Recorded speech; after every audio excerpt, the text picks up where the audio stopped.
When trying to picture the earliest social world of the Celtic peoples in Great Britain, the evidence is uneven but still revealing. For Ireland's pre-Christian era, almost everything depends on later tradition.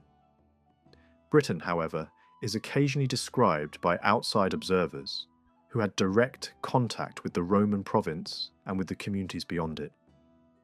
These scattered remarks are brief and sometimes vague, yet together they point to a society that looks strongly like a tribal order built around land held by kin groups, authority shared among many small rulers, and wealth measured above all in livestock. Several writers describe Britain as a place of many local rulers, not a single unified state. Some speak of numerous kings and lesser princes, suggesting a patchwork of small political units. Others describe settlements that were not built like Mediterranean towns at all.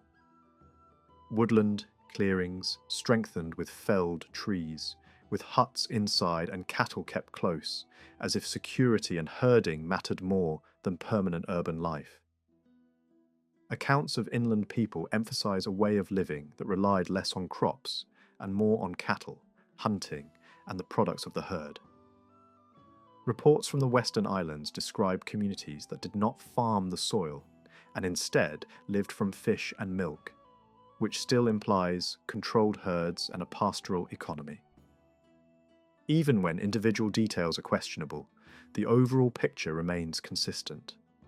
Groups occupying territory collectively, organised into many small communities, with cattle at the centre of daily survival and social status.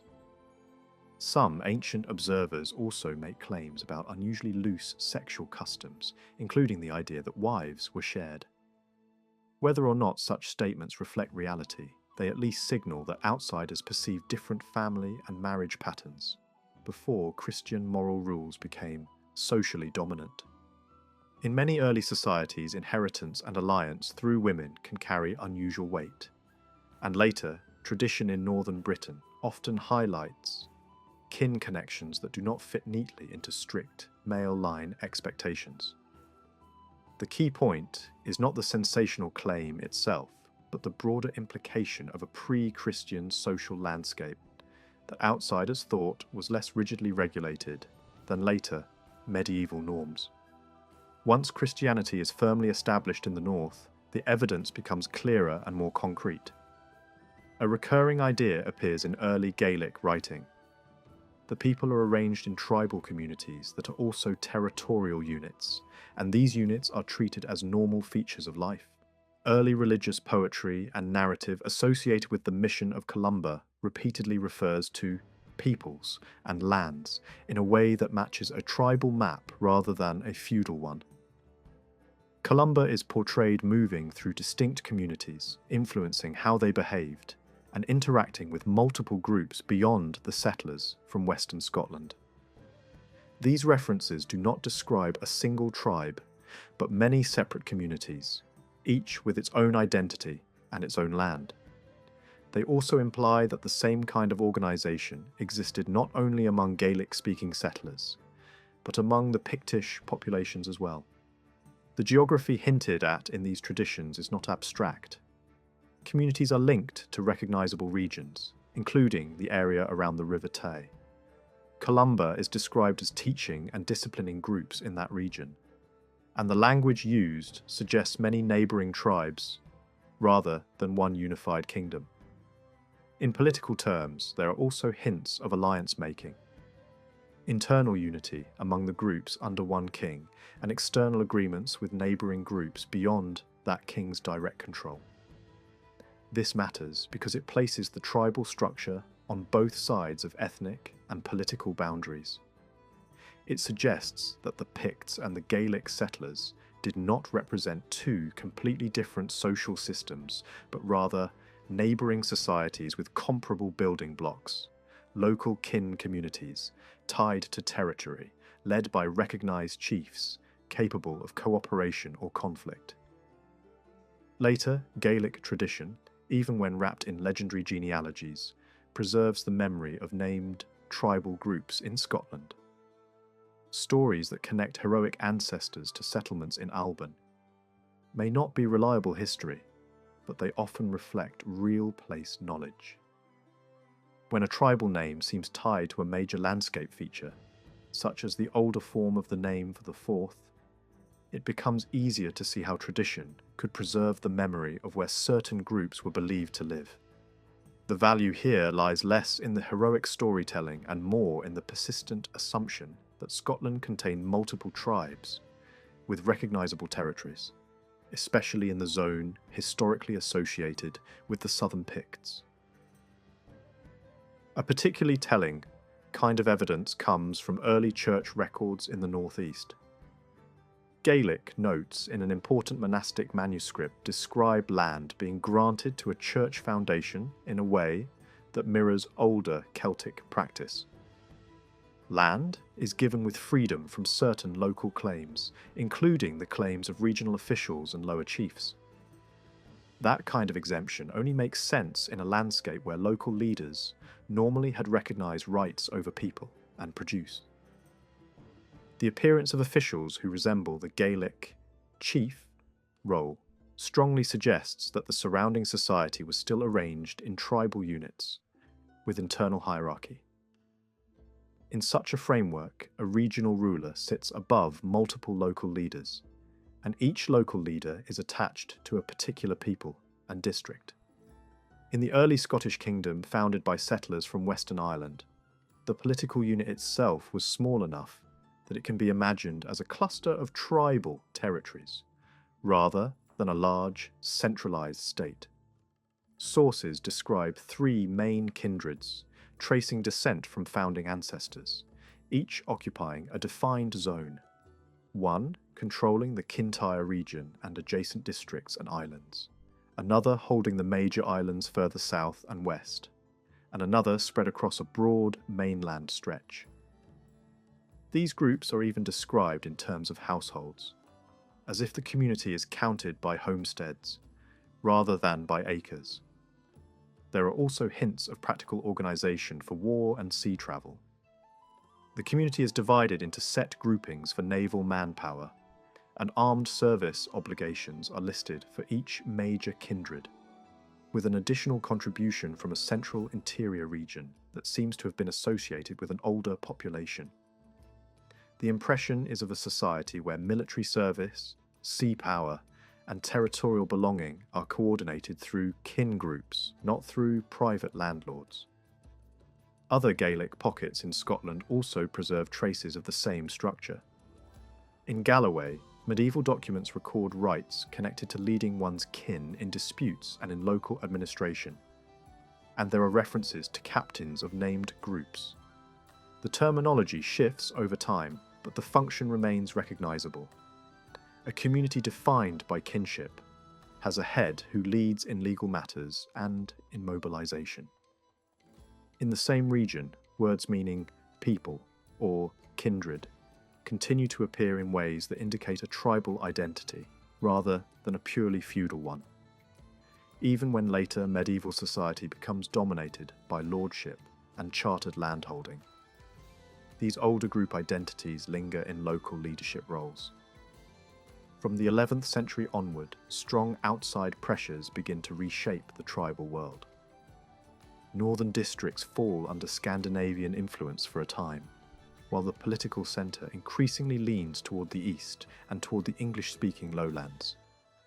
After a new royal line rises with major support from Northumbrian power and ties itself to English dynastic networks, Eastern Scotland becomes the most influential part of the kingdom. Over time, new political habits and legal concepts spread. Titles are translated into the language of the incoming system, and old roles are relabelled with names that made sense to newcomers. Regional rulers become earls in record keeping, and local chiefs are increasingly described with terms taken from English practice. Tribal territories begin to be described in a new vocabulary as well, and as feudal thinking hardens, land is increasingly imagined as flowing outward from royal authority rather than belonging first to a community. When medieval chroniclers later claim that much of Scotland had once been divided into Thanagers. They are not describing a fantasy of provincial governors, but something more realistic. Small territorial units that, in practice, corresponded to older tribal districts. In other words, the old tribal map did not simply vanish overnight. Instead, it was gradually reinterpreted through new categories.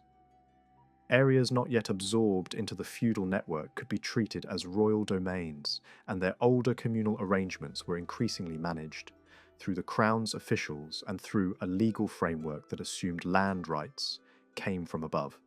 The most stubborn survivals of the older order can be traced in rules about compensation and fines. Even as new systems spread, older ideas about status and payment remained useful. Medieval Scottish law preserves a scheme of blood payments and injury fines that clearly rests on older Celtic concepts. It maintains a sharp divide between free people and unfree people, and it sets different compensation levels for different ranks among the free. Long before stone towns became common, hill forts and rough earthworks crowned heights, and small clusters of huts gathered behind simple ramparts. By the early medieval centuries, fortified royal sites appeared in the north. Villages stood by lochs, and the great mountain spine running through the country shaped both movement and identity. Over time, human labour slowly altered the land. Christianity spread, planting monasteries and small communities that practiced agriculture and encouraged more settled rhythms. Forest edges were pushed back in places, wetlands were drained where possible, and richer lowlands near river mouths became more productive. By the late 12th and 13th centuries, Scotland's great natural boundaries still defined its regions. Mountain ranges that formed watersheds, long ridges that were hard to cross in winter, and river valleys that opened routes through otherwise forbidding terrain. But two striking features now marked the landscape in new ways. One was the rise of stone strongholds, castles built by incoming nobles granted land by the crown, and royal fortresses established on strategic sites. Around many of these strong points grew clusters of craftsmen, traders, and sailors, forming burghs and river towns where commerce could concentrate behind walls and gates. The second feature was the spread of large religious houses built in stone, belonging to monastic orders that brought new building styles, new methods of farming, and an economic discipline that could transform surrounding districts. These institutions were not simply spiritual centres. They were engines of cultivation, organisation, and influence. Contemporary descriptions, even when incomplete, sketch a kingdom dotted with royal castles and key settlements, strong places in Teviot to Dale and Lothian, major fortresses along the eastern corridor, and then the long, harsh crossing over the mountain barrier toward the north. They hint at travel routes where food could be scarce and passages miserable, and they reflect a coastline-focused view that sometimes overlooks central regions. Other writers speak with pride of a land strong by nature, difficult to enter, divided by mountains that once separated older peoples, yet rich in rivers, springs, and harbours, and capable of producing grain in the lowlands even if wine and oil were absent. In upland zones, the soil was poorer, suited more to oats and hardy crops, while wide areas supported grazing and sheep, and both river and sea supplied fish in abundance. Taken together, these accounts suggest a Scotland in transition, still heavily shaped by wild terrain, yet increasingly organised by fortresses, towns, and religious estates. The population of this Scotland was as complex as its geography. By Alexander III's reign, the realm contained several distinct groups whose origins stretched across centuries. Two broad streams mattered most: Celtic peoples rooted in the island's older past, and Teutonic peoples whose language and institutions were spreading steadily. Older writers and documents used many names for the inhabitants, distinguishing Picts, Britons, Scots, Angles, Norwegians, and Normans. In earlier royal charters, these labels appeared openly, addressing Scots and Angles, or Franks and Angles, or naming regional groups like the people of Galloway. Over time, those distinctions faded in official language as the kingdom's identity hardened under the general name of Scots, even though local differences remained vivid on the ground. Among the oldest inhabitants were the Britons of the south, linked to the speech family represented by Welsh and Breton, and the Picts of the north, whose identity has long been debated. The Picts often appear divided into northern and southern branches, and while that division may have been partly geographic, religious differences once ran deep, with some regions adopting Christianity much earlier than others. Many signs point to a strong Gaelic character among the northern and western Picts, including those connected to regions like Galloway and even parts of Ireland. While the southern Picts, living close to Britons and under different pressures, show traces that suggest a more mixed, linguistic and cultural borderland. Into this already varied world came new settlers. In the 6th century, a Gaelic colony from Ireland established itself on the western shore around Dalriada, and in the same era, Angles from Northumbria pressed northward along the east coast. The Gaelic newcomers could blend more easily with kindred peoples, especially as shared religious networks grew. The Angles, arriving as pagan conquerors into a Christian landscape of different speech, appear to have secured their foothold through harder conflict, with the earlier population pushed back toward rougher western ground. Finally, the burdens placed on communal land in medieval Scotland echo older Celtic practice. 4 recurring obligations appear across wide areas, especially on royal and church land. 2 are regular payments in produce, and 2 are service obligations connected to military mobilization. Charters, granting land to churches, repeatedly emphasize freedom from these exactions, which shows that they were normal expectations of landholding. Kings grant churches a share of their produce payments from major regions. Bishops and earls receive and redistribute the same kinds of dues. And disputes over these payments appear in ecclesiastical records. The pattern is consistent across the country north of the Firths. Where land has not fully entered feudal tenure, older communal burdens remain visible, and exemptions from them are valuable and explicitly stated. Moving south of the Great Sea inlets, the same older obligations continue to appear across much of the country, with one major exception: the strongly English-speaking zone in the east, where different customs took deeper root. Elsewhere, records show the Crown still drawing regular contributions from districts that had once belonged to older British kingdoms. In the southwest, for example, royal income is described not as a neat cash tax, but as a share of what the land actually produces. In pasture regions, that means animals, especially cattle and pigs. In more mixed landscapes, it can include grain as well. Grants to major churches often mention this income directly, because giving a church a tenth of royal revenue in a district is essentially giving it a tenth of these deliveries in kind. Some charters in the southwest also stress that land is being given free of these demands, which only makes sense if everyone understood those demands as normal and legally enforceable. One unusually detailed legal decision from the same region shows how this system worked on the ground.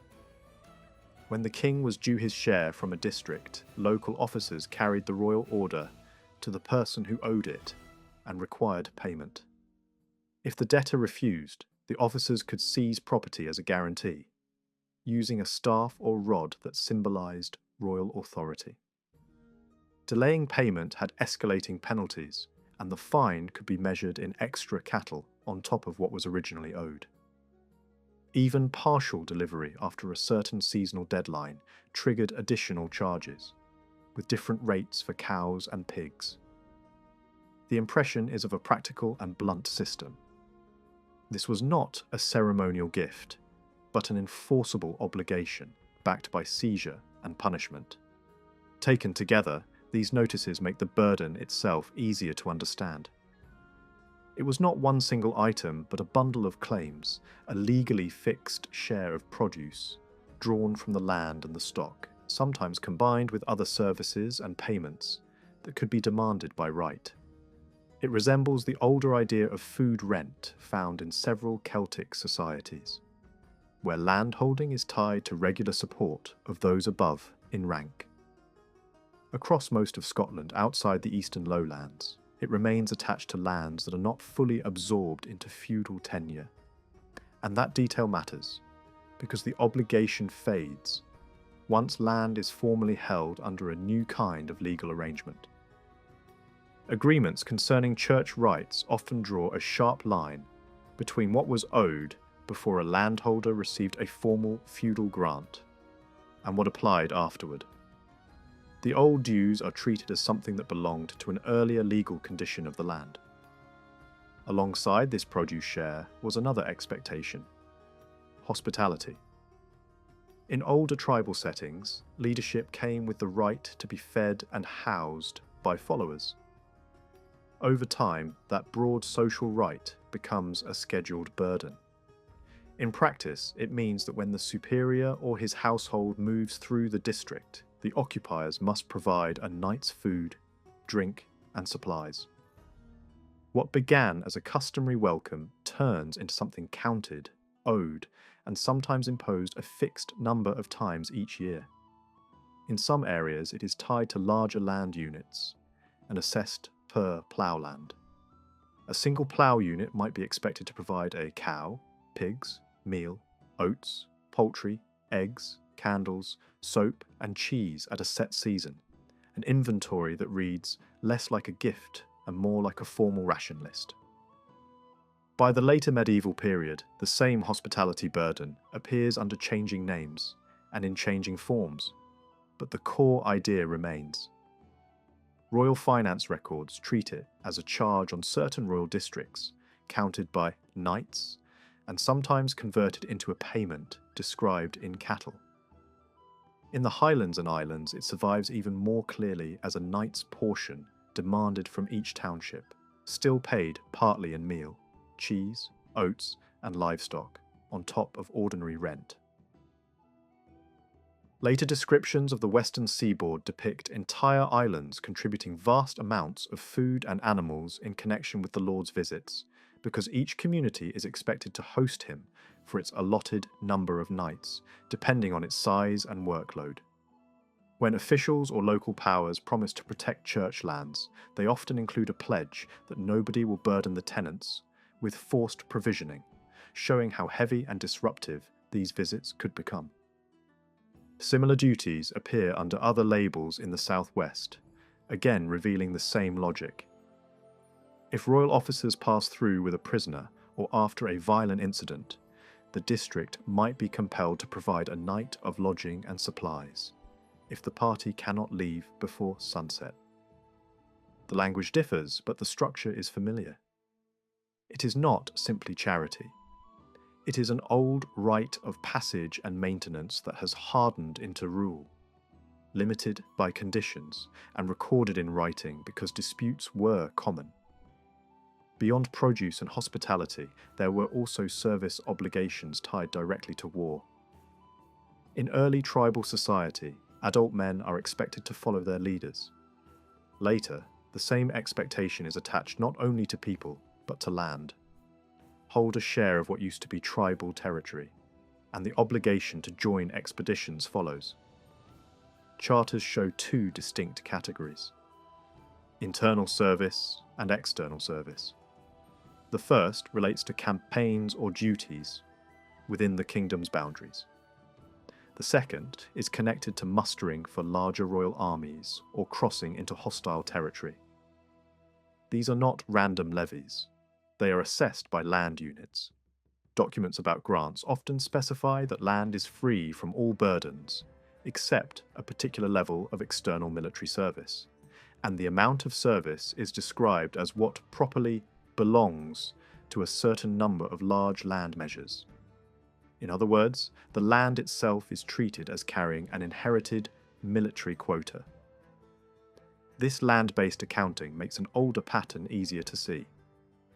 In the West, very early tradition already describes the sea service being organised around fixed groups of households, with rowing obligations assigned in blocks. When later records define a larger land unit as containing 20 smaller homesteads, the connection becomes hard to miss. The same territorial blocks that once organised manpower continue to organise the later burdens, even when the names and administrative language change. By this stage, the older burdens can be summarised as 4 major pressures on community-held land.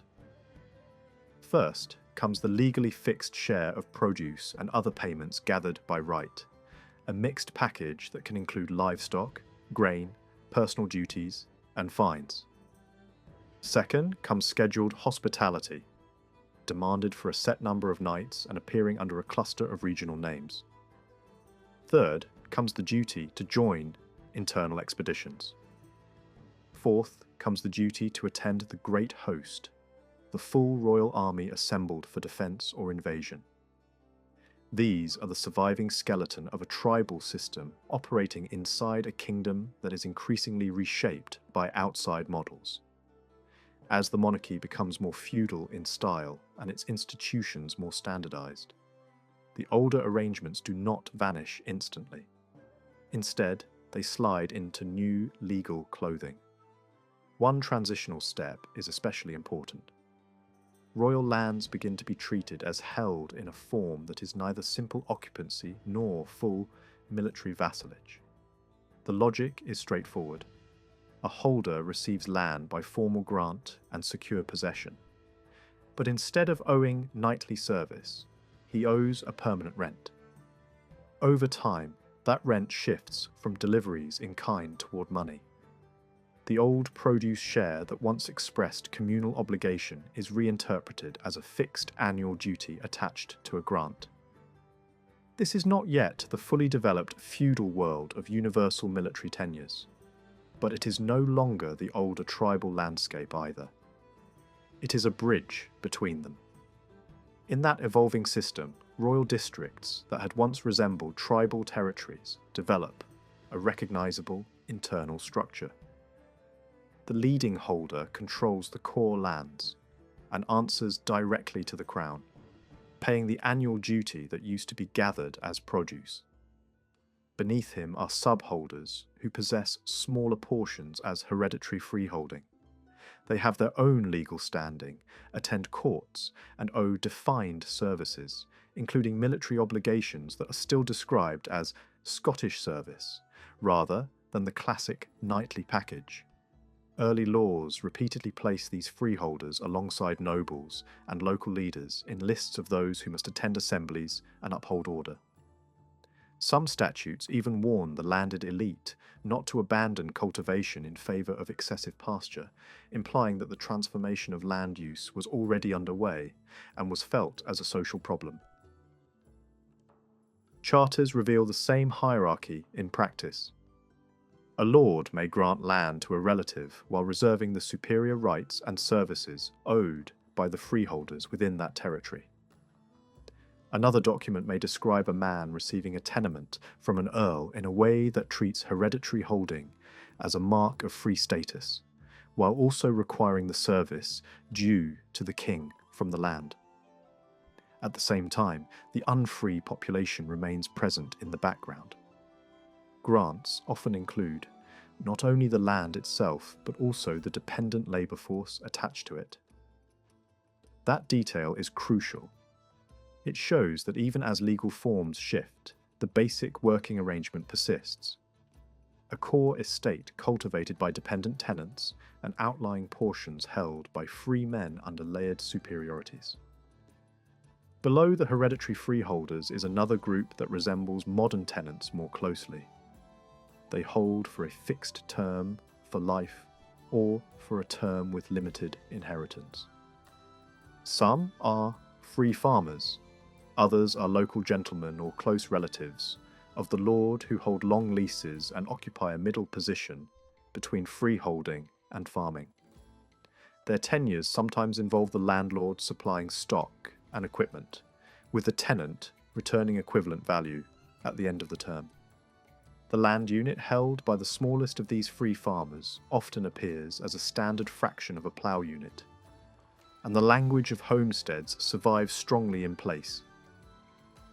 Names across Scotland, hinting at an older world where the household was the basic building block of settlement. At the bottom of the rural order are the year-to-year cultivators and servile tenants, the people most directly compelled to keep fields under the plough. Early royal legislation targets this class explicitly. These laws demand timely ploughing and sowing, require those with enough cattle to take land and work it, and order those with fewer animals to dig and plant by hand. They also threaten penalties for lords who allow their dependents to neglect cultivation, and punish servile tenants directly with confiscations if they refuse. Behind the moral language and pious warnings lies a simple concern. The kingdom needs grain, stability, and predictable production, and the older system of labour and dependency is being used to enforce that. By the time Alexander III died, the older system that had shaped landholding in much of Scotland was already under pressure. But the shock that followed his death changed the direction of the country completely. A prolonged war with England, a bitter struggle over the succession led by rival noble families with continental roots, and the wave of forfeitures that followed on both sides, all helped to tear apart the older balance. Land that had once been managed through long-standing local customs and fixed dues was increasingly pulled back into royal hands, then granted out again under new rules. Over the following generations, the Crown's preferred model became clear. Land was to be held through obligations that could be defined, enforced, inherited, and used to raise military force. Step by step, older Celtic-style arrangements lost their legal ground, and in many places they faded from everyday reality.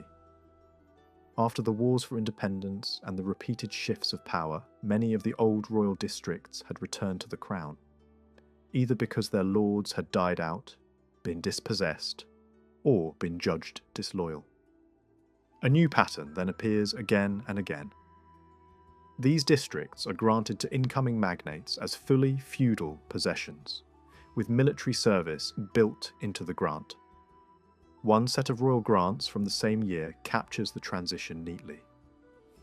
A powerful knight is given several royal districts in the northeast, but the grant includes a cautious clause that reveals lingering uncertainty. The Crown admits that descendants of earlier holders might still try to reclaim those lands in the old way. If that ever happens, the new lord is promised something important. Even if the land itself returns to an older line, the new lord will still keep the right to collect the services and annual payments that had traditionally been due from those districts. In other words, the Crown is preparing for legal friction by separating land from revenue and authority. Yet the same records show that this caution does not slow the wider shift. The lands are soon treated as full feudal estates, shaped into baronies, bundled with dependent labour and tied to military obligations. The old structure is still visible in the language of Jews and people, but the legal frame around it has changed. To see what this looked like on the ground, it helps to follow the surviving evidence region by region. In the far north, beyond the Moray Firth, only a single royal district is clearly traced in the records. It surfaces in a brief moment, when a noblewoman resigns it into the king's hands and receives it back by a new grant, suggesting a period of political bargaining rather than stable inheritance. Other districts celebrated in later storytelling do not appear in the documentary trail at all. which is a reminder that legend and administration rarely match cleanly. Along the southern shore of the Moray Firth, the picture becomes fuller. Here, a chain of royal districts once lay between the rivers and burns that run into the sea. Several are known by name, and early documents link them directly to fixed annual payments. The Crown orders that a portion of these payments be assigned to the Church, and it is clear that the Jews are now being treated like a dependable revenue stream, counted in marks, rather than measured in livestock and grain. Lists of local jurors show the older titles still being used, with district leaders appearing as important men in legal inquiries. Yet only one of these districts leaves behind a richer set of details, thanks to a surviving grant that looks back to pre-war practice.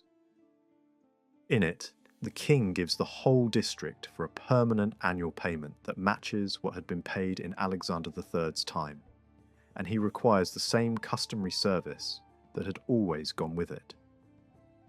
This is a snapshot of the system right on the hinge.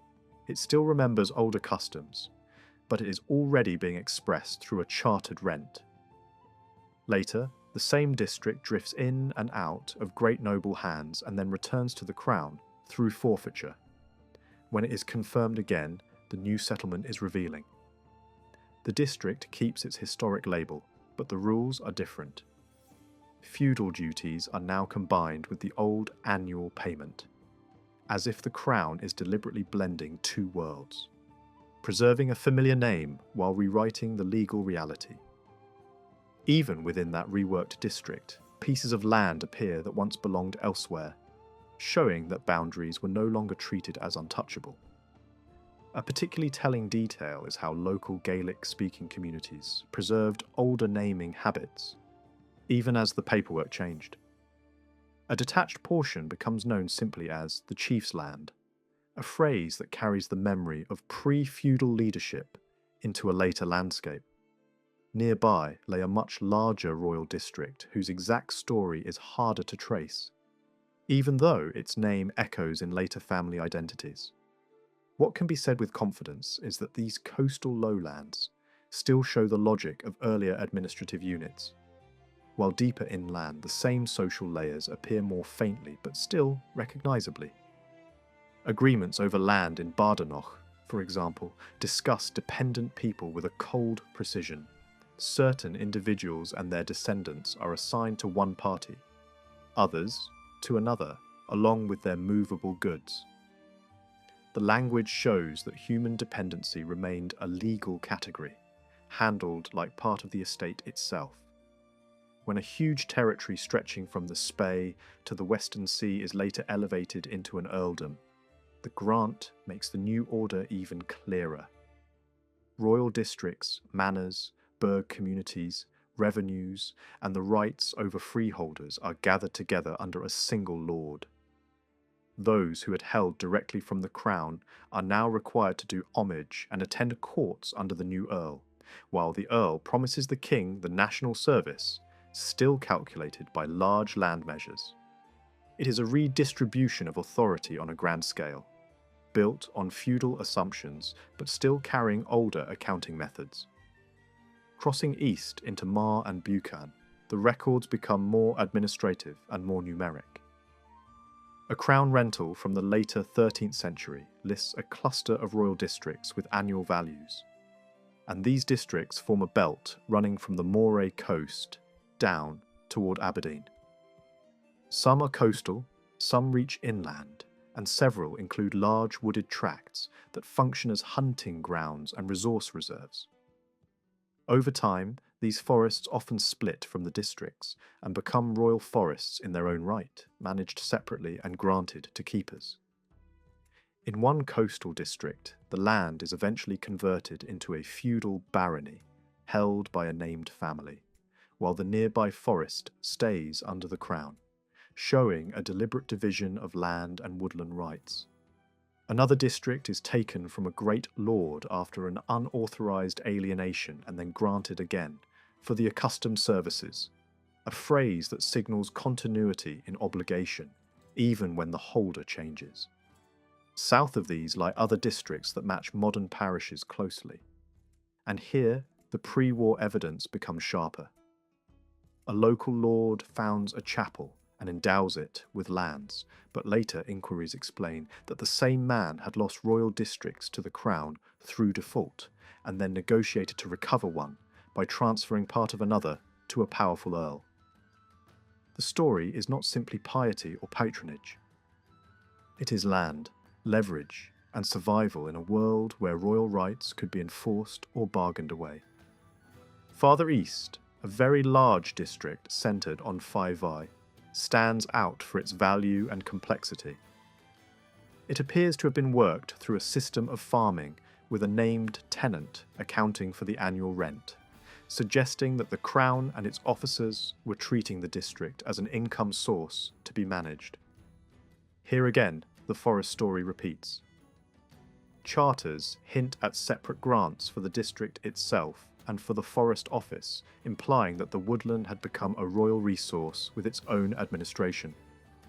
The district is later divided, with half granted for life to one earl and the other half handled by another tenant. And eventually the whole seems to drift back to the crown and is granted again as a feudal barony with castle and town. The pattern is consistent.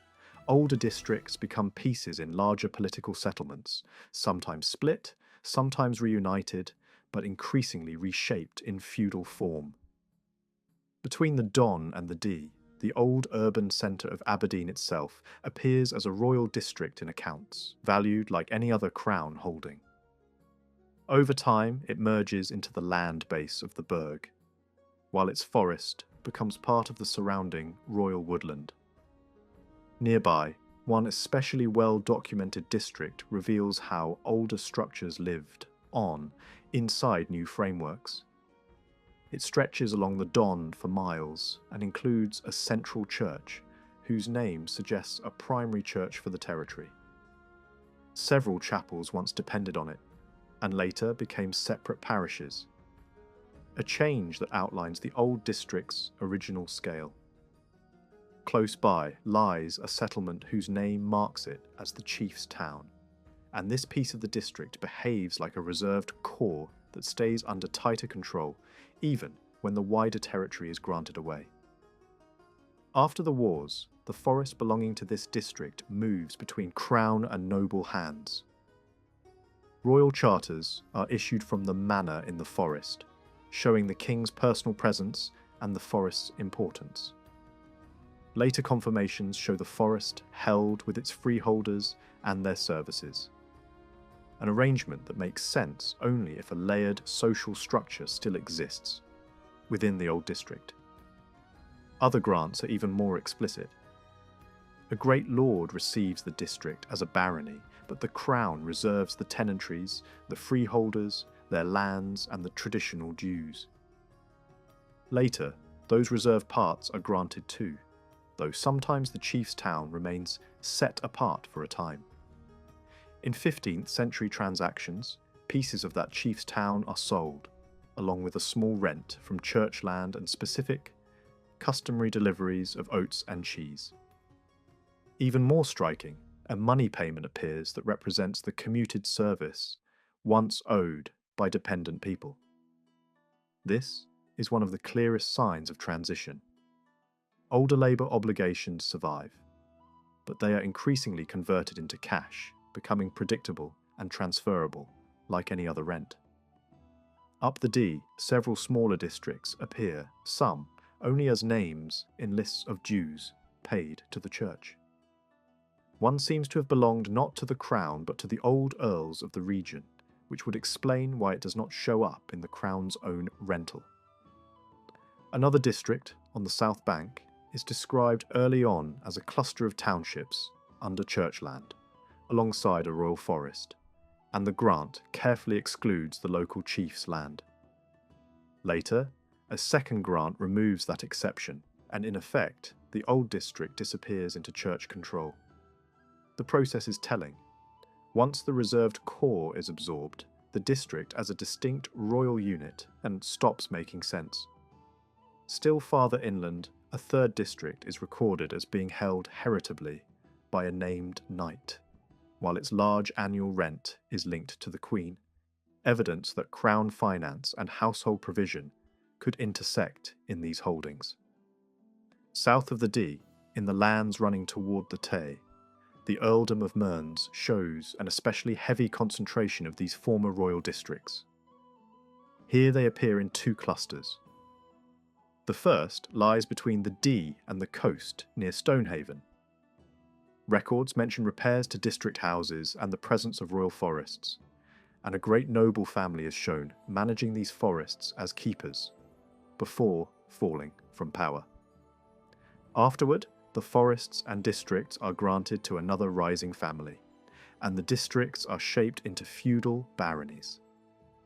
Even when an old forest remains separately held by concession, the direction is unmistakable.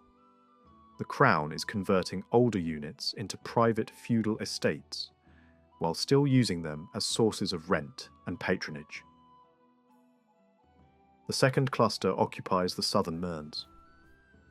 Here, several districts are grouped together in grants and accounts, sometimes with a royal park and castle, and with their customary dues named as part of the package.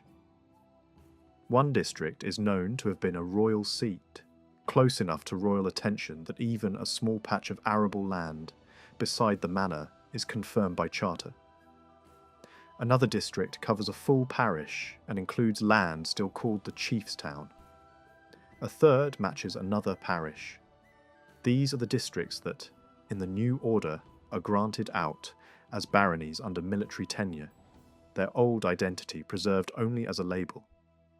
A smaller district nearby appears briefly as its own unit, and is then granted as a barony like the others, which again fits the wider trend.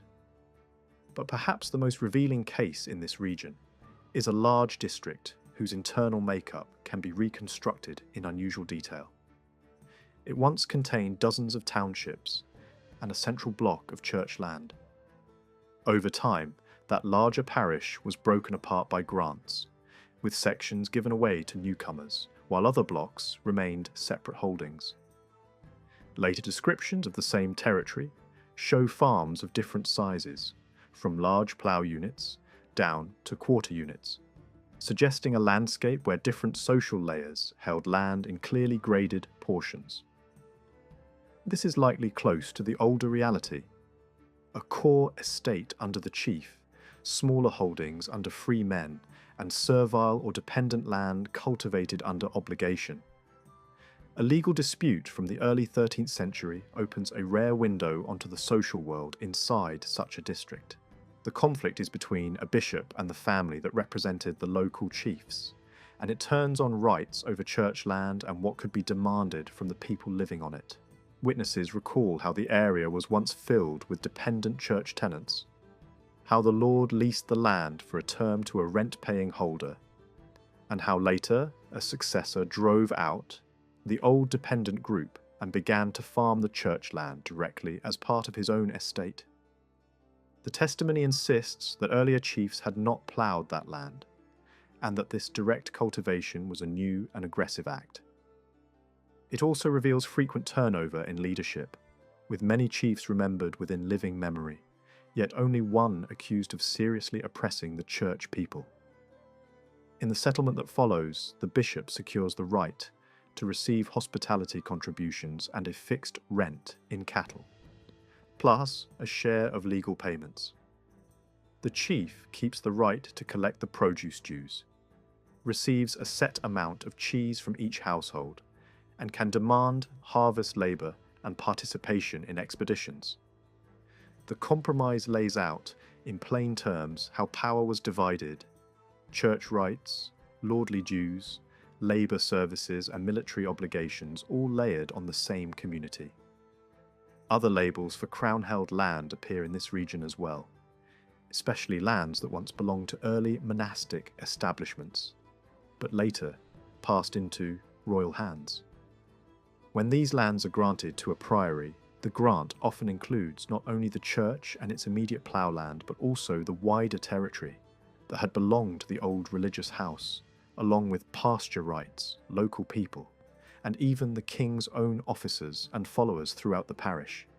Later, confirmations sometimes remove the king's men from the grant, and then additional agreements transfer the old produce and hospitality dues from a lay lord to the priory.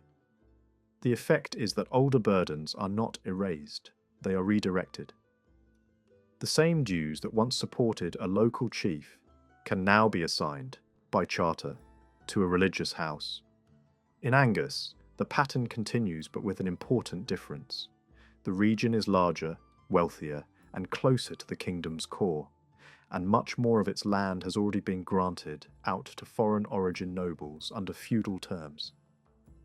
As a result, the old royal districts exist, but they cover a smaller share of the whole. They appear most clearly in connection with an ancient religious foundation near Forfar, which holds long-standing rights to tithes drawn from royal districts and royal lands, whether paid in money or in kind. Lists of second tithes mention several districts by name, and even servile lands are included, showing that the church's income was tied to the full social structure of the countryside. Legal decisions confirm these rights, suggesting that disputes over such revenues remained active even after the political upheavals. Within Angus, the districts again form northern and southern clusters. In the far west, a dramatic valley district is granted with a fixed annual rent and with the small customary services expected in Alexander III's time. Crown accounts later note that nothing is collected from it because it is in a great lord's hands, though the clerks admit they do not know the legal basis, which hints at the confusion that can follow decades of war and shifting grants. Later descriptions show it as a barony with a church settlement, multiple townships, a manor place, mill, glens and forest, the standard package of a feudalized estate. Down the south Esk, other districts appear, one producing a known annual sum that is granted out as a rent reward for service, another granted on an almost symbolic return that resembles a display of lordship, more than an economic payment. Yet even here, the human element remains visible. A royal act frees a man described as a native-born serf of one of these districts, and the freedom is extended to his descendants, allowing them to live anywhere in the kingdom without being dragged back into servitude. The language is blunt and final. A person and a bloodline are removed from the category of inherited dependency. It is a small moment within a larger transformation, but it captures the era's shifting boundaries between land, service, and status. Across all these regions, the same story keeps reappearing in different local forms. Older royal districts survive as names and remembered boundaries, but their legal foundations are steadily rewritten. Forests split off and become managed resources.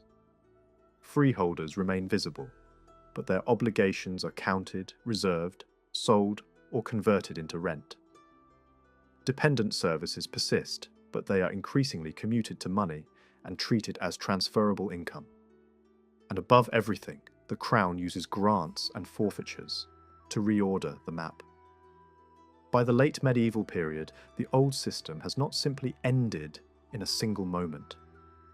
It has been absorbed, reshaped and reissued in new legal language until the earlier form becomes hard to recognise except where a name, a rent or a dispute preserves its outline. Along the eastern edge of Angus, a series of land districts once formed part of an older territorial system that survived well into the medieval period before gradually disappearing. These districts were not isolated estates, but structured landscapes, shaped by long-standing customs, layered obligations, and inherited authority. One such district lay along the south bank of the river, adjoining a neighbouring territory to the west. Although many of its original charters are lost, scattered records reveal that its lands were divided into mills, farms, rents, and service obligations, all bound together under a single administrative unit. By the 14th century, these lands were no longer held under older customs alone, but were increasingly granted in return for military service, signalling a shift toward feudal norms. North of this area, separated by intervening parishes, lay another district that followed a similar path. During the reign of a later king, this territory appears already fragmented, held by several individuals rather than a single authority. Over time, it ceased to function as a unified district and was absorbed into the baronial structure that replaced earlier forms of landholding. Along the northeastern coast, another district stood out for its close association with church lands. Here, religious property, cultivated fields, and administrative authority were closely intertwined. The church controlled large portions of the land, while secular officials managed surrounding estates on its behalf. This blending of religious and secular power marked a transitional stage in land administration. Nearby coastal districts followed comparable patterns. Some were known mainly through annual payments owed to the crown, others through the names of officials recorded briefly in documents before disappearing from the historical record. Further south, along the shore, one district shows an early transformation. Its lands were already held under feudal arrangements by a noble family during the 12th century. A surviving grant illustrates how church lands within the district were freed from older obligations once owed to local rulers and brought under new legal protection.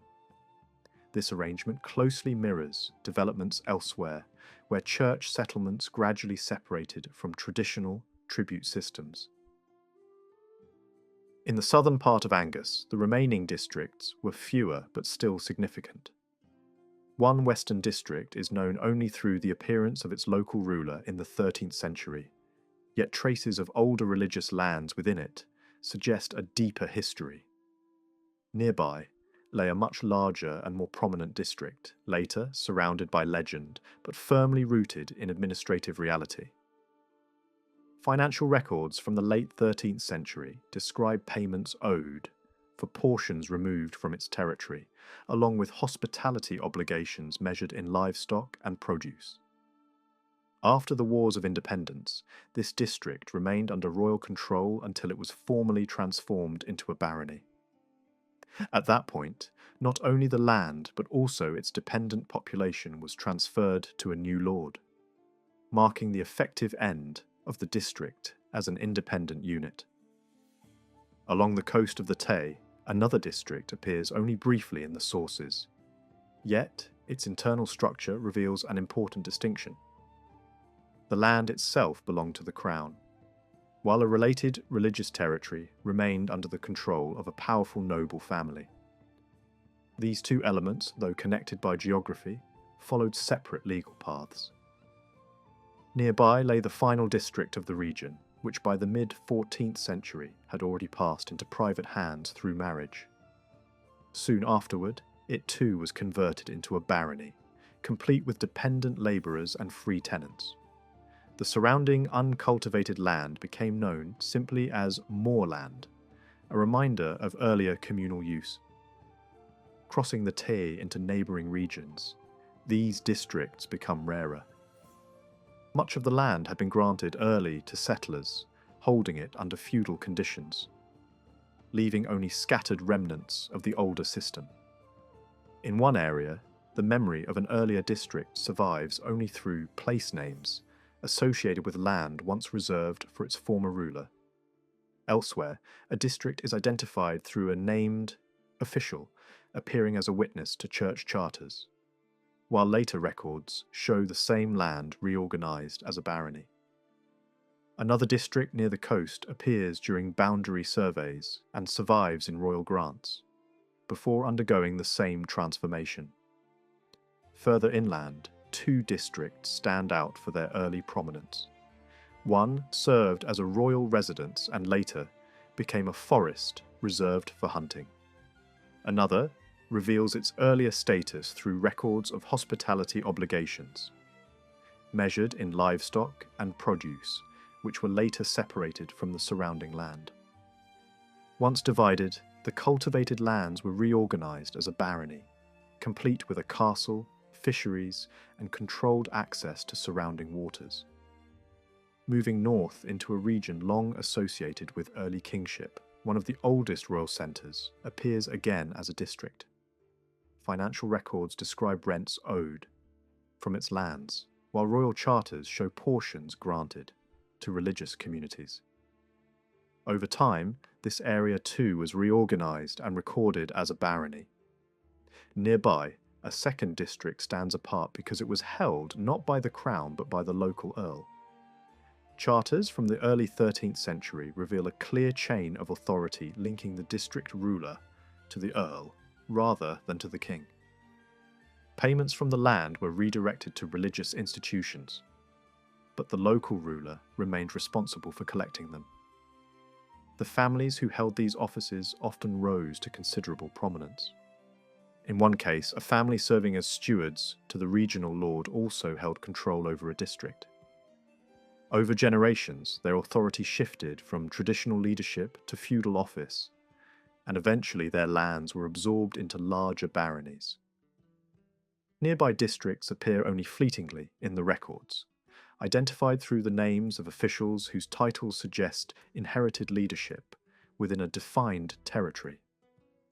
Beyond these areas lay a vast upland region that formed the original power base of the ruling dynasty itself. Here, an extensive religious estate formed the core of royal authority.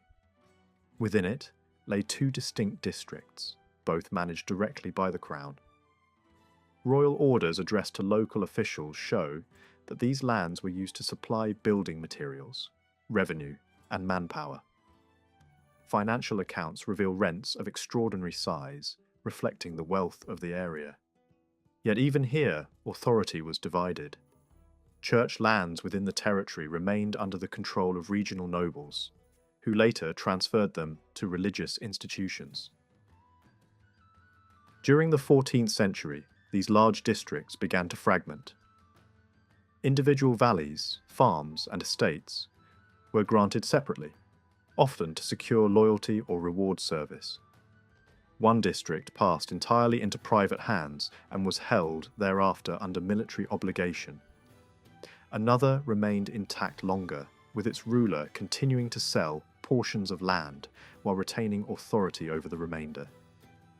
Detailed records from the 15th and early 16th centuries trace this process in remarkable detail, showing successive generations transferring land, retaining rights of reversion, and ultimately surrendering the entire district to their superior lord.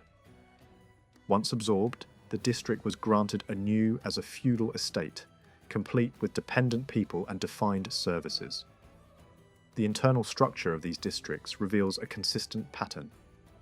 Each contained a number of settlements, varying in size but clearly organised within a larger territorial unit. Authority rested with a local ruler whose land formed the core estate. Surrounding this were free holdings occupied by tenants owing fixed payments. Beneath them were dependent cultivators, bound either by tenure or by birth. Church lands formed another layer, cultivated by ecclesiastical dependents and contributing both to religious authorities and to secular obligations. Beyond the cultivated zone lay uncultivated land, later defined as forest, which gradually became detached from the district and managed separately. In the rugged north and west of Scotland, the story unfolded differently from the eastern districts. The forces that reshaped older tribal territories into crown-managed districts in the lowlands did not press as strongly into the mountains and far coasts. Royal authority there often existed more on paper than in daily life, and that weakness mattered. In the wider Highland world, large regional lordships remained in place for much longer, still ruled by powerful native leaders, and the older provincial framework stayed recognisable long after it had begun to dissolve elsewhere. Outside influence was limited, so the social structure of the Gaelic-speaking population changed at its own pace. Yet change still came, not through sudden reform, but through quiet internal shifts. Over generations, the older tribal framework tightened into smaller, kin-based units. When the great provincial structures finally broke apart, and their lands began to fall under outside overlords, a new shape became visible. The clan, with patterns that strongly resembled the kin groups found across the Irish Sea. This clan-based society was largely confined to the Highlands and Islands. Geography protected it. The Highlands were mountainous and difficult to penetrate. The islands, separated by rough waters and narrow sea routes, were still harder to manage from distant royal centres. These conditions helped preserve a population that remained predominantly Gaelic in lineage, language, and custom. In such places, feudal authority could exist in name without reshaping everyday life. A marriage alliance or a royal grant might place a feudal superior over a district, but that did not automatically bring foreign settlement, new languages, or the social transformation seen in the lowlands. The communities continued to organise themselves through kinship, obligation, and local leadership, and the institution of clanship remained largely intact. The transition zone between these two worlds is often described as an invisible boundary, a line dividing Gaelic speech from the language of the lowlands. Yet it also reflects physical reality. For much of its length, it follows the country's natural barriers, mountain ranges, deep glens, narrow passes, and river crossings that could be defended by relatively small forces. From the southern end, this boundary can be traced from the region around Loch Lomond, where a pass between the loch and rising ground leads towards the interior. It then runs through country shaped by lochs and steep-sided valleys, crossing river points that historically served as gateways into the Highlands. From there, it follows the long wall of the Grampians, marking a series of entrances into upland districts, where narrow corridors of travel cut between high slopes. Farther northeast, it continues through territories where smaller ridges and glens guide movement, reaching the great spine of the mountains, then turning along valleys toward the River Dee. At key points, passes lead into upland forests and straths, long associated with Gaelic settlement. Northward, the line continues through river basins that form natural divisions, until it reaches the coast near the Moray Firth, where a river once served as a practical separator between highland communities on one bank and lowland settlement on the other. This boundary cut through several ancient regions that once functioned as major Gaelic lordships. Within each, the portion inside the Highland zone tended to retain its Gaelic population, while the lower and more accessible lands beyond it became increasingly settled by outsiders.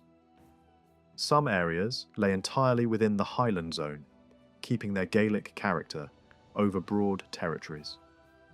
Along the western seaboard, a long coastal region stretching far north also maintained this Gaelic continuity, though it developed in a distinctive way because of contact with Scandinavian power. Even in the far north, the pattern repeated. In some places, mountainous interiors remained Gaelic, while more open coastal plains acquired different settlers and different speech, creating sharp internal contrasts within the same broader region. As long as native ruling families remained in control, even when adopting new titles and new political labels, their connection with the Gaelic population stayed strong. The breaking point often came when a lordship passed into outside hands through marriage or political settlement. At that moment, the population of the region did not vanish or transform overnight, but their relationship to authority changed. A people who had once formed part of a larger, unified territory increasingly emerged as separate kin groups under local leaders. In other words, the great regional structure weakened, and clans appeared more clearly as the practical units of society. One of the earliest large regions to fracture was the powerful territory of Moray, which in earlier centuries had been strong enough to resemble a small kingdom. Its native rulers appear in early records as regional kings or high lords. That line eventually ended through conflict and royal consolidation, but the sense of regional unity did not dissolve immediately. The area continued to rally behind rival claimants and competing bloodlines for generations, suggesting that the old provincial identity still carried real weight among the people. Only after repeated rebellions were finally crushed did Moray cease to act as a single political body. At that point, the old unity was effectively broken, and the region's population increasingly expressed itself through smaller kin-based alignments, rather than a single regional cause. A similar process unfolded in other major territories. In Boxen, native rulers are known from a long sequence, and the pattern of succession suggests older inheritance habits that could favour daughters over sons in certain circumstances. Over time, the leadership line passed through marriage into new families, and this shift had long-term consequences. Elsewhere, royal policy rewarded allies with strategic districts, redistributing land and power in ways that weakened older territorial cohesion. Badenoch and Lochaber, for example, became prizes granted to rising families after local resistance was defeated. A reminder that geography alone could not prevent political reorganisation when royal force was applied. Atholl presents a more complex picture. The regional ruling line ended, and the earldom moved through successive marriages into non-Gaelic noble families. Yet within Atholl, a local family continued to hold substantial lands and likely carried the bloodline of earlier rulers. In the northwestern portion, Gaelic settlement remained firm under their presence, while other parts of the earldom saw more outside landholders introduced, especially where large royal estates existed. Over time, major families expanded their control there, but the overall Gaelic character of the earldom endured. This is important. Political titles could change hands while language and local social patterns remained stubbornly resilient. Angus followed a familiar path. A native ruling line appears in early tradition and later in more recognisable medieval form, continuing through several generations. When the last ruler's inheritance passed through marriage, the earldom moved into new hands. Yet even there, older bloodlines may have survived in influential families who retained lands and local authority. The key detail is that only part of Angus lay within the Highland zone, and it was that upland district which most strongly preserved Gaelic continuity. Along the Highland frontier, Menteith experienced another turning point. The ruling line ended with female heirs, and the earldom passed into powerful families whose interests were often tied to broader, lowland politics. Yet the more mountainous western districts retained their Gaelic inhabitants. Strathern shows a similar pattern. The leadership line continued longer, then ended through legal and dynastic shifts that brought the territory under stronger royal control. But again, the Highland side districts remained Gaelic in population, even as the political framework around them changed. Mar stands out because its upland districts formed the core of its older lordship. While some lowland areas slipped away early into competing hands, the Gaelic upland districts remained central to the identity of the earldom and continued to preserve their language and social patterns. Over time, the earldom passed through marriages and political resignations, eventually returning to royal influence, but the Highland districts retained the features that kept clanship viable. Ross developed in a particularly unusual way. Early native rulers are difficult to trace clearly, but the earldom became a focus of competing claims and shifting alliances. At various points, outsiders held the title, and native leaders returned to prominence. A major turning point came when a powerful local figure with deep roots in ecclesiastical lands was elevated into the role, uniting broad territories under one Gaelic line. Later, an heiress carried the earldom into another family, and the region's story became increasingly tied to the rise of a powerful Western dynasty. This connection mattered because the Western seaboard and islands followed a different timetable. While Eastern and Central regions broke apart as their older ruling lines ended and lands moved into feudal hands, the West retained a stronger internal cohesion for longer, held together by dominant Gaelic leadership. The Western Highlands and the Isles had also passed through a period of Scandinavian control. For generations, Norse power shaped the political landscape, and some Gaelic communities became partly interwoven with Scandinavian influence through rule and intermarriage. Certain regions even took names that reflected this history, with the islands widely remembered as territories once dominated by outsiders. Yet the Gaelic world did not disappear. Over time, strong Gaelic leaders drove Scandinavian authority back from much of the mainland, and a new Gaelic power emerged that could rival royal authority itself. A dominant warlord established a kingdom-like rule across a vast coastal zone and seized control of major island territories. When his dominions were divided among his sons, rivalries followed, including lethal conflict within the family. Still, the broader result was the rise of competing branches that controlled key districts on the mainland and in the islands. Royal expansion eventually pushed into the west, but the relationship remained complicated. Mainland territories were gradually brought under royal supervision, while island possessions remained tied to overseas authority until political agreements transferred them. In the later medieval period, rival branches of the Western dynasty took opposite sides in national conflicts. One branch aligned with a claimant who lost, while the other supported the victor. That choice reshaped the balance of power. The victorious branch was rewarded with lands and islands that had previously belonged to its rivals, and through strategic marriage, it also absorbed major northern territories. Over time, this created a single dominant lordship across the Western Gaelic world, a lordship whose authority was so extensive that it functioned like a parallel government.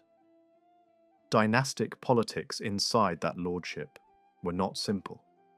Children from different marriages competed for position, and royal influence played a decisive role in arranging succession. In practice, one line was favoured because of its royal connection, while lands tied to the earlier marriage were set aside as compensation. This settlement did not remove tension entirely, but it provided a framework that held for a time. The lordship continued, strengthened further by marriages that linked it to major lowland families, and extended its reach into contested earldoms. These claims eventually triggered major battles and long confrontations with the Scottish government. The Western Gaelic host could assemble in enormous numbers, and when it marched east, it represented a direct threat to central authority. Royal policy toward the Highlands in this period combined invitation, coercion, and calculated violence. A dramatic example was the summoning of leading Highland figures to a northern assembly, only for many to be arrested once they arrived. Some were executed, others imprisoned, and a few later released. The intent was clear. Remove leadership, destabilise resistance, and force the Highlands into closer submission. The result, however, was predictable. Rebellion followed, towns were burned, royal lands raided, and battles fought in the western glens. Even after the main lords submitted, the wider kin network could rise again under cousins and allies, defeating government forces and fleeing overseas when the king advanced in person. When rebellion threatened to spiral, the crown sometimes switched tactics, restoring titles and offices to turn former enemies into agents of royal control. Yet, the underlying clash did not vanish. Later, leaders entered into alliances with powerful lowland nobles and even foreign kings, treating the Highlands as a base for reshaping the kingdom itself. At one point, a Western ruler proclaimed authority over northern sheriffdoms, placing his own deputies in command. When evidence of treason emerged, Parliament condemned him, and a military expedition forced him to surrender. The settlement that followed was pivotal. The old Gaelic lordship was reduced into a feudal form, its wider claims narrowed, its greatest title taken into the crown, and its remaining lands held only by royal charter. In effect, what had once been a semi-independent Gaelic realm was legally transformed into a conventional, noble estate. Violence and intrigue continued. A leading heir was murdered, rebellions were launched in the name of an aging ruler, and the crown eventually moved to end the lordship altogether. Titles were stripped, estates forfeited, and the last great figure retired into religious life. After his death, attempts to revive the old power surfaced again, using grandsons and nephews as symbols, but these efforts failed. What had truly ended was not merely a title, but the political mechanism that had kept a huge Gaelic population unified under a single dominant dynasty. Once that mechanism broke, the population remained Gaelic, but its unity fragmented. Smaller kin groups asserted themselves. Rivalries hardened, and the broader tribal landscape became a patchwork of clans competing under the shadow of a stronger crown. This broader story helps explain another phenomenon. Although the great provincial tribes broke apart, the older, smaller territorial units did not always vanish from the map. In several Highland districts, an official role survived that looked like an echo of older tribal leadership, now tied to law and local authority. In some regions, this office appears repeatedly, attached to defined districts and passed through grants like other rights. It existed in Argyll's major divisions and in peninsulas like Kintyre, as well as in districts such as Knapdale. Similar offices appear tied to mainland districts in the west and even show traces beyond the Highlands, suggesting that older legal functions could persist, even as political structures changed. In some cases, families took surnames that reflected these roles, showing how office and identity could merge over generations. Despite these survivals, the clan itself emerges clearly as a distinct social unit during the early medieval period. In one eastern region, early Gaelic kin groups are briefly visible before the advancing tide of settlement and political reorganisation erased them.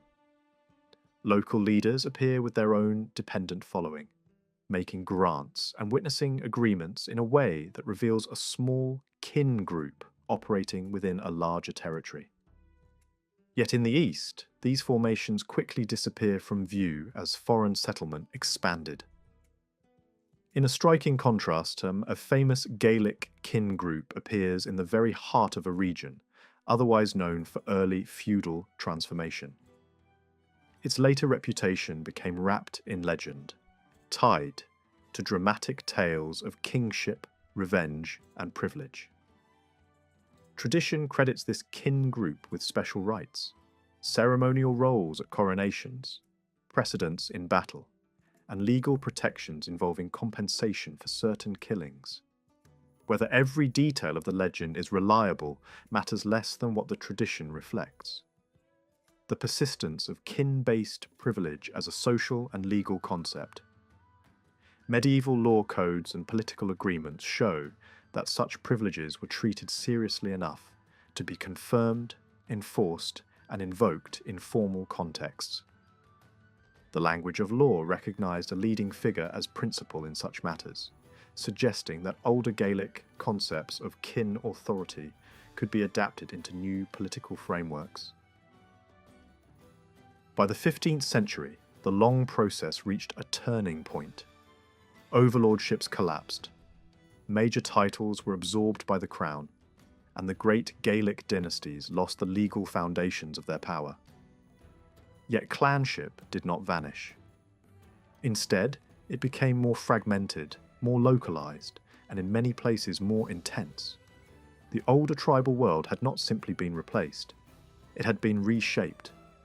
Large regional structures dissolved into smaller kin-based units, while traces of older territorial organisation survived in district identities and legal offices.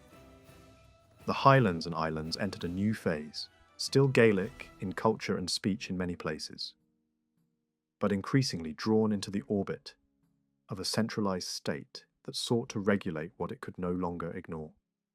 At no point did a group known as the Thanes of Fife exist. The name first enters the historical record during the reign of David I, when a man called Gilimichel Macduff appears as a witness to one of the king's early grants to the religious community at Dunfermline. He stands among a small group of powerful figures, including several earls, one of whom was Constantine, Earl of Fife. Shortly afterward, the same individual witnesses the foundation grant of Holyrood Abbey under the title of Earl, showing that Gilimichel had by then assumed the earldom of Fife. This moment marks the formal emergence of the family in royal documentation. The lands controlled by the Earls of Fife from this lineage formed a compact and clearly defined block. They included several parishes within Fife itself and extended into neighbouring districts beyond it. Nearby stood a prominent stone cross traditionally associated with Macduff, which reinforced the sense that this territory represented the heartland of the family's authority. Whether this group descended directly from the earlier inhabitants of the province or represented a later, Gaelic kin group introduced when its leader was elevated to the earldom remains uncertain. One possibility is that the family originated farther north and followed Macbeth during the period when he imposed control over the southern regions. Tradition later claimed that the founder of the line broke with Macbeth and supported Malcolm, thereby securing his position and influence. While this story cannot be proven, it gains some plausibility from the fact that the ancestors of the rulers of Moray were remembered in Irish genealogical material under a similar clan name, and that the Earls of Fife held extensive lands in northern districts from an early period. The special privileges later associated with this kin group rest on a different foundation. From the earliest historical period, the province of Fife appears as the leading region of the kingdom, and its earls held precedence over all others. Certain ceremonial rites, such as placing the king upon the coronation stone and leading the first rank in battle, likely belonged to the province itself, rather than to any single family. A further privilege, however, reflects an older kin-based institution. Early legal tradition divided close kinship into graded circles, and the degrees of relationship later recognised within the Macduff lineage align closely with these older groupings. Similar patterns appear in Welsh legal custom, suggesting a shared inheritance from a broader Celtic tradition. Although this kin group occasionally appears south of the Highland frontier, it must already have taken on a clear and recognisable form within the Highlands themselves. Yet historical sources say very little about the internal life of Highland kin groups until the late 14th century, when they begin to appear beyond the mountain barrier. One chronicler, writing just before this change, offers a revealing portrait of the Highland population. He describes them as fierce and independent, accustomed to raiding and resistant to external control, yet also loyal to their ruler and capable of obedience when governed with firmness. This portrayal reflects the viewpoint of an outsider who regarded their customs with suspicion, but it also acknowledges qualities that seem surprising when measured against later events. At the time he wrote, however, his account was justified. Since the suppression of Moray, and the conquest of Argyll in the early 13th century, the Highland population had remained largely contained within its own regions. When earlier rebellions occurred, they were driven not by lawlessness, but by loyalty to claimants, believed to possess a legitimate right to rule, much as later risings would follow devotion to a displaced royal house. This period of relative quiet did not last. Within a decade of the chronicler's death, Highland warbands once again crossed into the Low Country. But now they did so as distinct kin groups, rather than as a single regional force. One of the driving figures behind this resurgence was Alexander, a royal prince who'd been granted extensive lands in the north. His aggressive character earned him a fearsome reputation, and although he left no legitimate heirs, he fathered several sons outside marriage. In the early 1390s, armed bands led by one of these sons descended into Angus and met resistance from local authorities and landholders. A violent encounter followed in which the local sheriff and many of his supporters were killed. Contemporary accounts differ in detail, but all agree on the scale and shock of the event. Official reaction came swiftly. A royal decree issued shortly afterward names those held responsible for the killings and orders them outlawed. The list reveals that the attackers were not a single body, but a collection of related groups drawn from different regions, many of them connected through dependence upon the northern prince.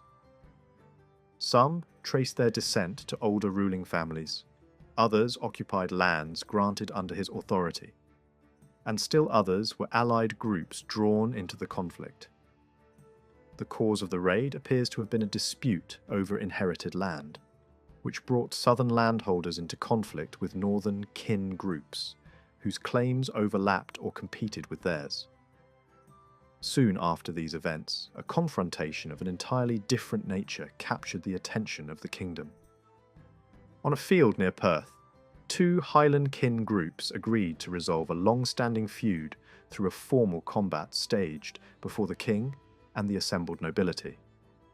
30 men from each side entered an enclosed space armed only with basic weapons. The fight was brutal and prolonged, and most of the participants were killed.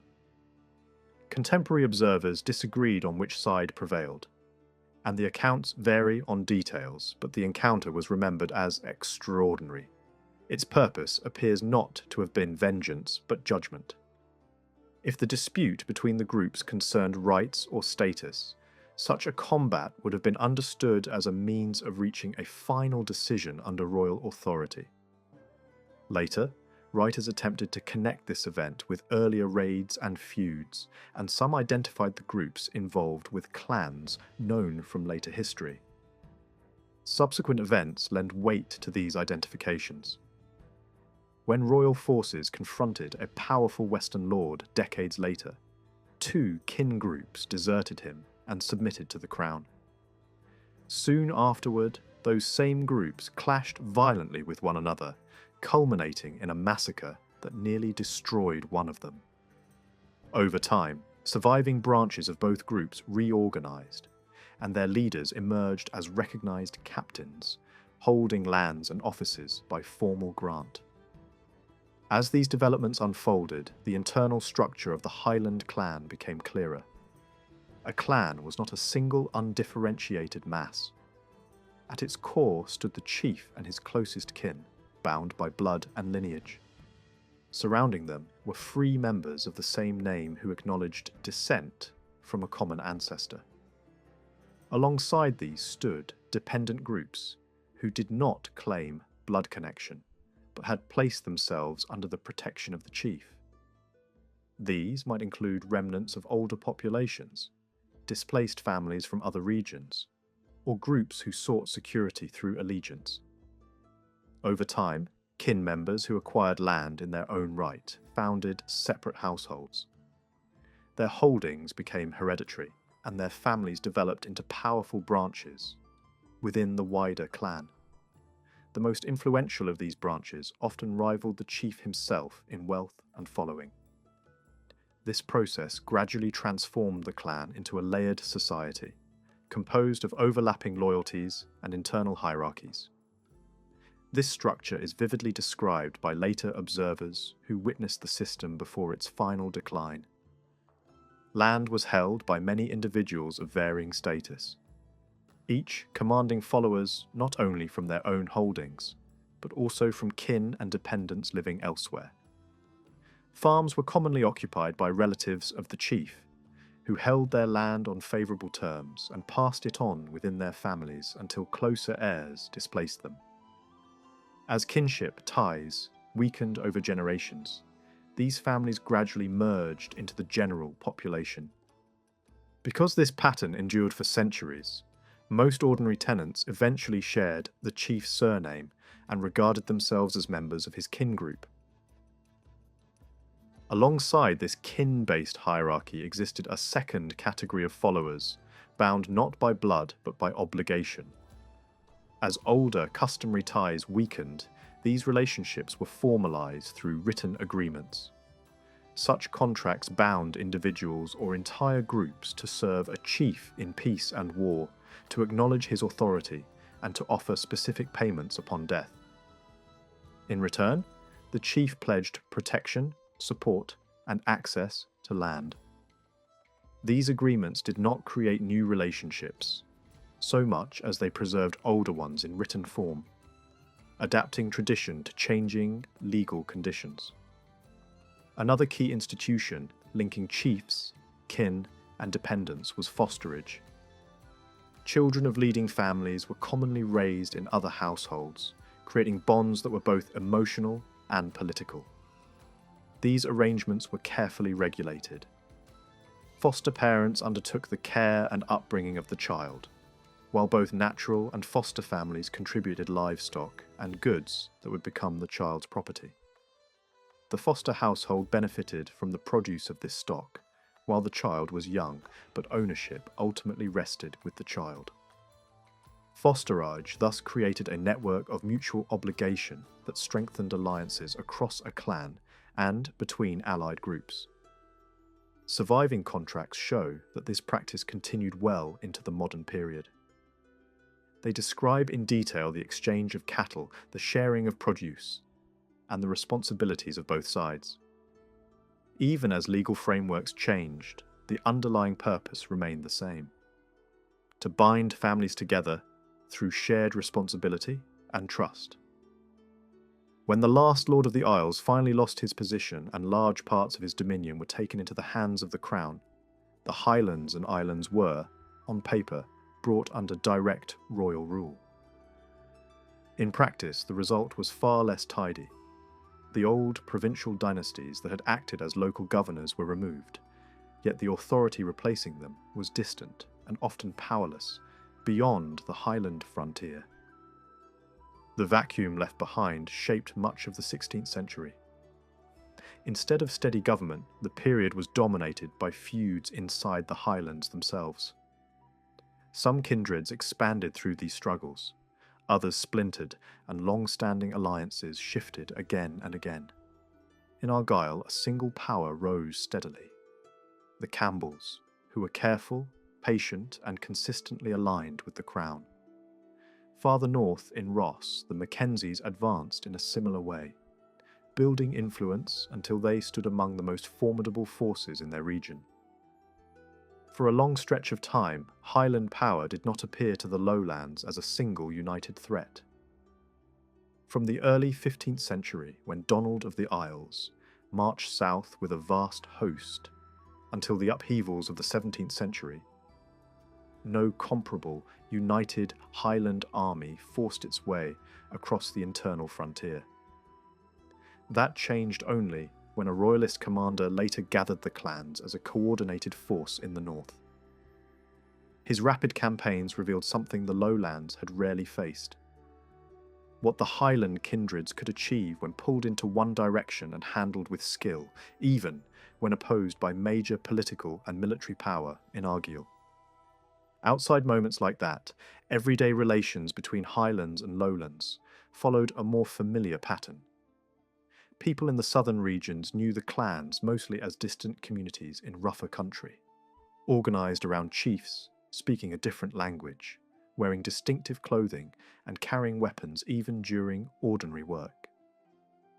The more southern counties sometimes saw Highlanders as drovers guiding cattle southward, moving with confidence and pride. Bordering districts had harsher experiences, remembering raids, retaliations, and the payments demanded for protection or restraint. Kings repeatedly tried to reduce this turbulence and pull the Highlands into firmer obedience, but most efforts remained limited until stronger action was taken through law. Late in the 16th century, parliamentary measures were introduced that, almost by accident, preserved a snapshot of Highland society. One major statute aimed at restoring order in troubled regions was accompanied by lists that named the local power holders and identified the groups that followed them. These lists drew an important distinction. The landowner under feudal law was not always the same person as the leader recognised by a kin group. In some places, one individual held both roles. In others, the landlord was a legal superior, while the clan followed a different figure as its real organiser and military guide. Even the titles used for leadership reflected internal layers. There was a difference between the hereditary head of a people, the man accepted as the practical war leader, and the heads of smaller branches inside a larger kindred. Often, one person embodied several of these roles, but not always. A clan might accept a capable commander as its day-to-day leader even when that man was not the senior heir by blood. This could happen when the hereditary figure was weak, too young, or politically sidelined, or when another member proved more effective at protecting the group's interests. Once such a leader was accepted, his position could harden into something permanent, especially if he also gained legal control of land through grants recognised by the crown. Yet these arrangements rarely satisfied everyone. Whenever leadership and bloodline diverged, disputes tended to follow, and clans sometimes fractured into rival factions arguing over who had the true right to command. A second statute soon followed, aimed at curbing theft, raiding, extortion, and forced quartering. It included further lists of clans and surnames across many sheriffdoms and districts, alongside a separate category of broken men, people detached from stable allegiance and living outside normal controls. Combined with later records of who rallied to major commanders, these lists provide a broad view of the Highland world as it existed at the time, region by region. In the Lennox, a major kin group held the upland territory and claimed descent from earlier provincial rulers. Near Loch Lomond and around the eastern lochs, another name appears repeatedly, associated with persistent conflict and harsh government response. In Balquhidder, a separate group held local ground, while in Atholl, one powerful kindred dominated a wide area and preserved a lineage tied to older earls. In Glenshee and Glenisla, yet another cluster is associated with its own leading family. Crossing the mountain barrier into the northeast, a large confederation filled the Highland districts of Mar and Buchan and pushed outward through straths into Badenoch and Lochaber, carrying with it both branches and dependent groups. In Ross, two influential powers were established. One, older in local standing, the other rising fast through careful expansion. In the far northwest, separate clans occupied Sutherland and Caithness, where landscape and distance shaped a different style of warfare and alliance. In Argyll and the Isles, the map of power was dominated by families connected to the old Sea Lords, whose descendants broke into multiple lines after the main ruling branch ended. Several of these groups traced their identity to a shared Sea King ancestry, yet over time they divided into distinct clans with separate territories and rival ambitions. Some lines were based in Skye or the Northern Isles, others in Islay and Kintyre, others in Lochaber, Ardnamurchan, or smaller pockets of the mainland. Around them stood other important forces, a rising power in Argyll with its core in inland loch country, strong island clans with major seats in Skye and Lewis, and additional families established in Mull, Giga, Barra, Cornwall, and the glens between the sea lochs. In several cases, cadet branches became as politically significant as the senior line, holding key lands and commanding men in their own right. The very word used for these groups originally carried a simple meaning. It pointed to people seen as the descendants of a common ancestor.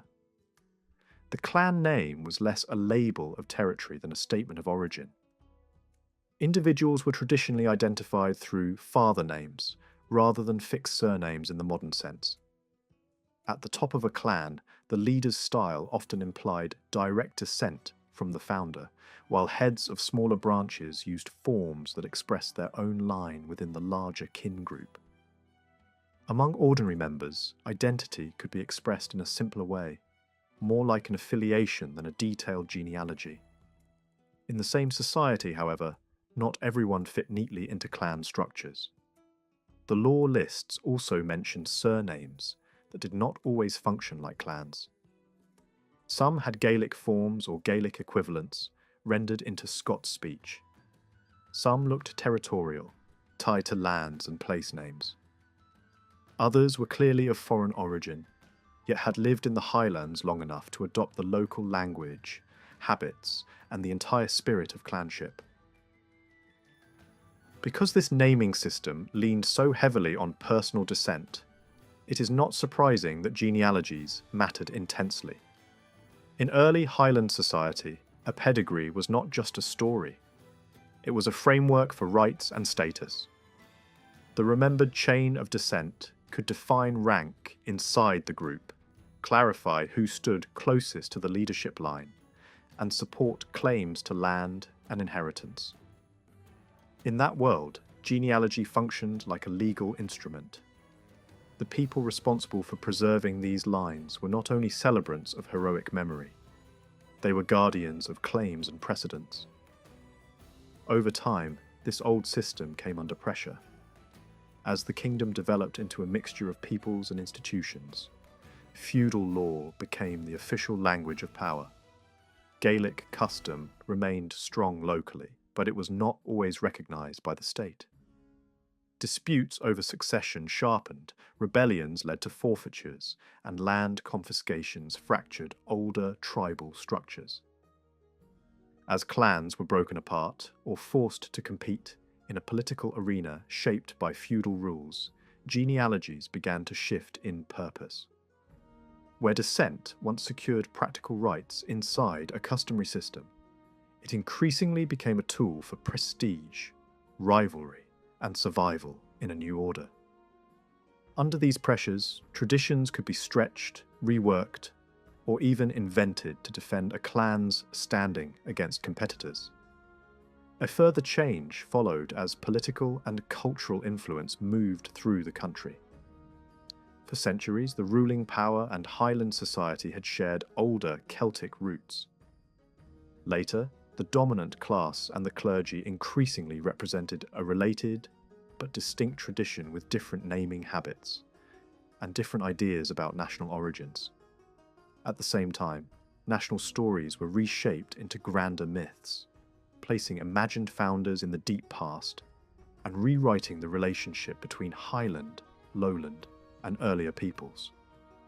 In that atmosphere, it was almost inevitable that clans would seek a place in the enlarged story, reshaping their own origins to match the prestige of the dominant narrative.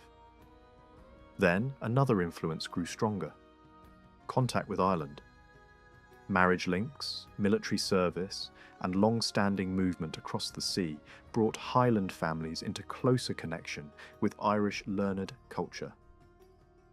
Highland professional tradition keepers gradually lost ground to specialists trained in Irish methods, and the rebuilding of damaged or incomplete lineages often drew on better preserved Irish models.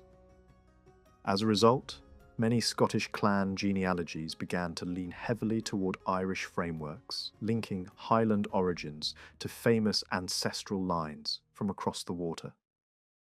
The oldest surviving written versions of numerous clan pedigrees appear in Irish manuscript collections, produced in the late medieval period. And these records shaped how later generations understood their own descent. In those pedigrees, most clans can be traced back with reasonable confidence to the person whose name the clan carried, or to the near generations around that figure. From that point backward, however, a pattern repeats. The older the genealogy becomes, the more it begins to merge into legendary structures, tying clans into grand mythic ancestries and early heroic histories. Some groups are made to descend from figures associated with ancient colonizing stories. Others are attached to famous dynastic founders and early royal lines, even when the timing and number of generations do not fit realistic human sequence. In several cases, a few names are stretched to cover centuries, compressing time so severely that the line cannot be credible as a literal father-to-son chain. This does not mean that the clan did not exist, or that its local roots were false. It means that the deep past of the pedigree was often crafted to meet political needs, align with fashionable origin stories, or strengthen a claim to rank. The same issue appears when multiple clans are assigned a shared ancestor within a particular region.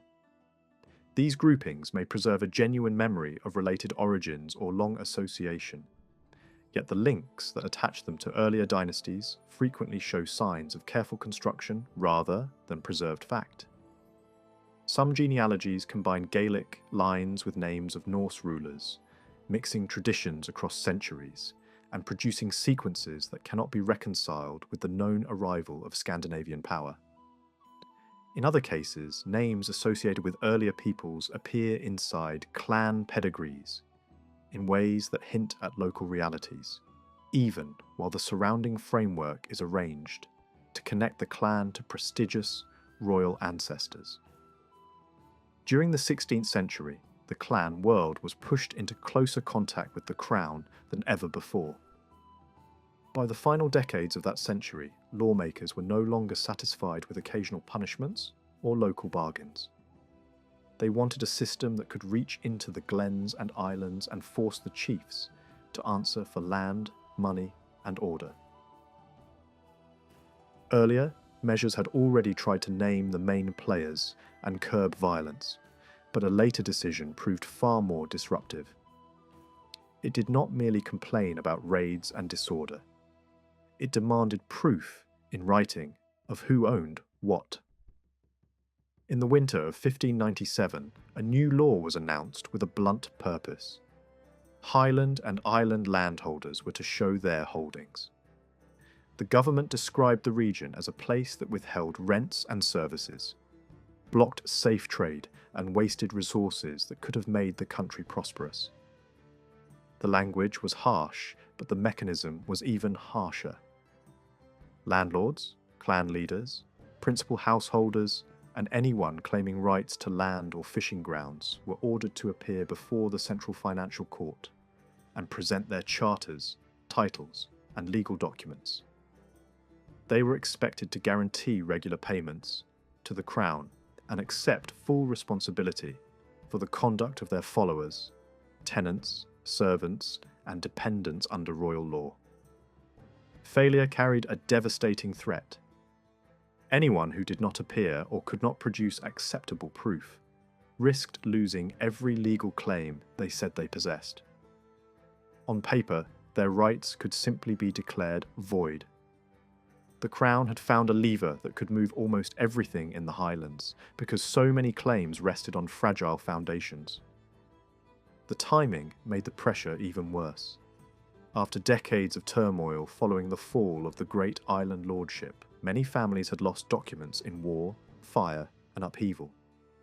Some held land by grants that no longer existed on parchment. Others possessed property because it had once belonged to forfeited magnates, and their own legal standing depended on arrangements made under that older regime. In certain districts, rival branches fought over the same estates, each side able to point to some partial recognition granted at different moments.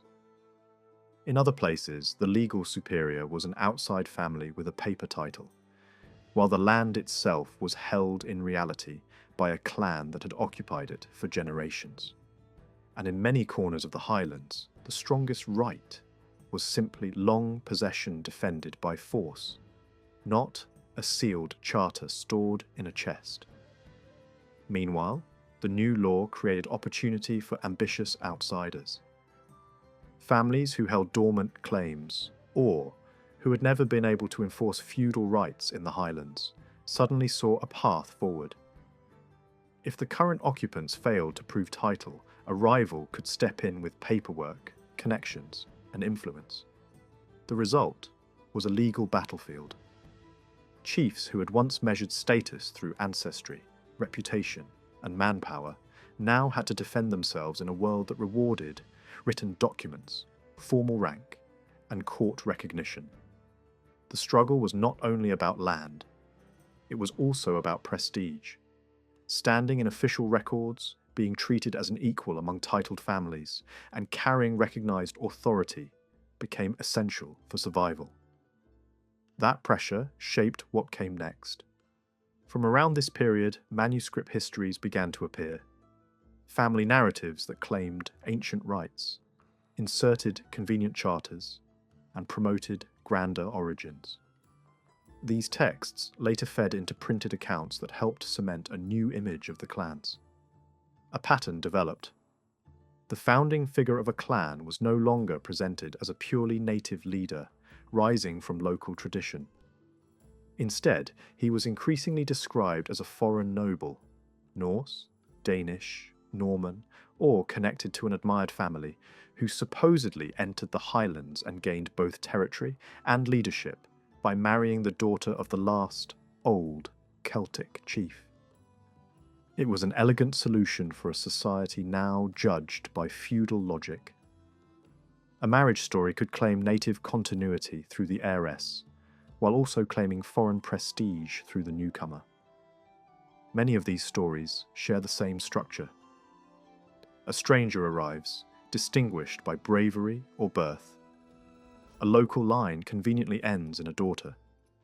The outsider marries her, inherits the land, and becomes the founder of the modern house.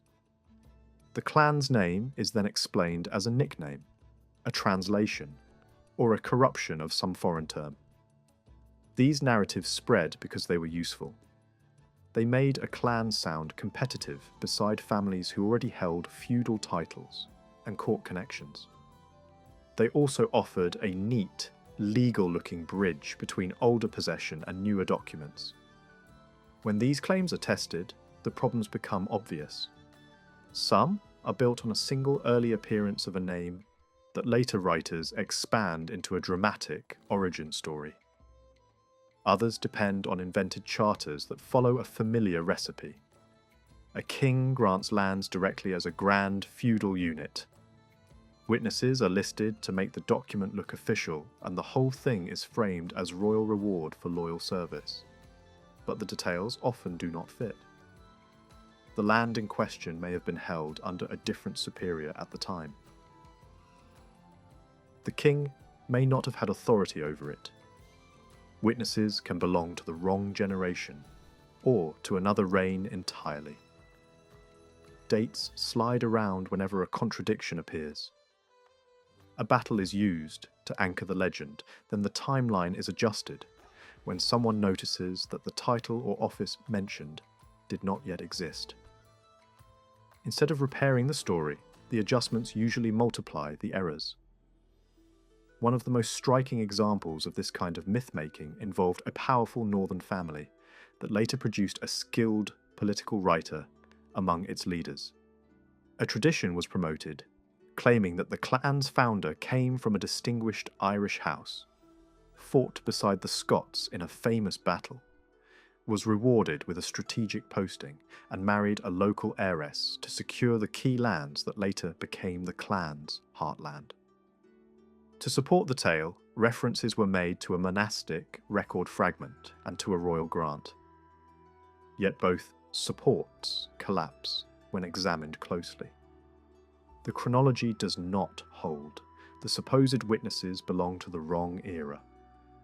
The land superior at the time was not the crown. The legal form of the grant does not match what would have been possible in that period. The pieces do not reinforce each other.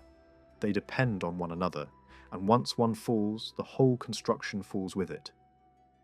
Once one prominent clan adopted a prestigious foreign origin, others felt pressure to follow. Rival houses could not easily allow a neighbour to claim elegant connections to celebrated lineages, while they remained merely local. In some cases, unrelated clans were suddenly described as stemming from the same foreign family, presented as brothers who founded separate lines in different districts. Sometimes this shift can be traced to earlier genealogies being awkwardly merged. Names that appeared in separate traditions were treated as if they belonged to the same person. Lines were stitched together until two clans could be described as one family. After that, it was easy to attach a fashionable origin story and declare the matter settled. The urge to claim impressive ancestry did not stop with one region. Another major island clan was soon reimagined as descending from Scandinavian royalty. A later narrative connected its founder to a royal house of the Isles, and then improved itself again by swapping characters and rewriting the family tree until it sounded more plausible on the surface. But the source material that truly records those kings does not mention the sons the story requires. The claim was built by selecting a known royal marriage and then inventing the offspring needed to connect modern clan leaders to famous rulers. A more realistic possibility survives in older tradition, a mixed background in which the male line is local, while a mother or grandmother links to Scandinavian blood. That kind of blending fits the history of the Western Seaways far better than a clean, convenient royal pedigree. Other clans were pulled into similar fabrications. Some were said to descend from celebrated earls, based on nothing more than the interpretation of a name.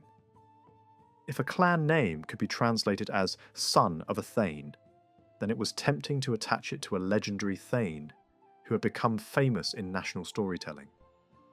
But the dramatic version does not match the realities of how lordship and landholding worked in the relevant period. A more grounded explanation points toward local officials, whose lands were later absorbed or restructured by royal grants. In that setting, a clan's traditional territory could easily overlap with church lands, forest rights, and regional jurisdictions.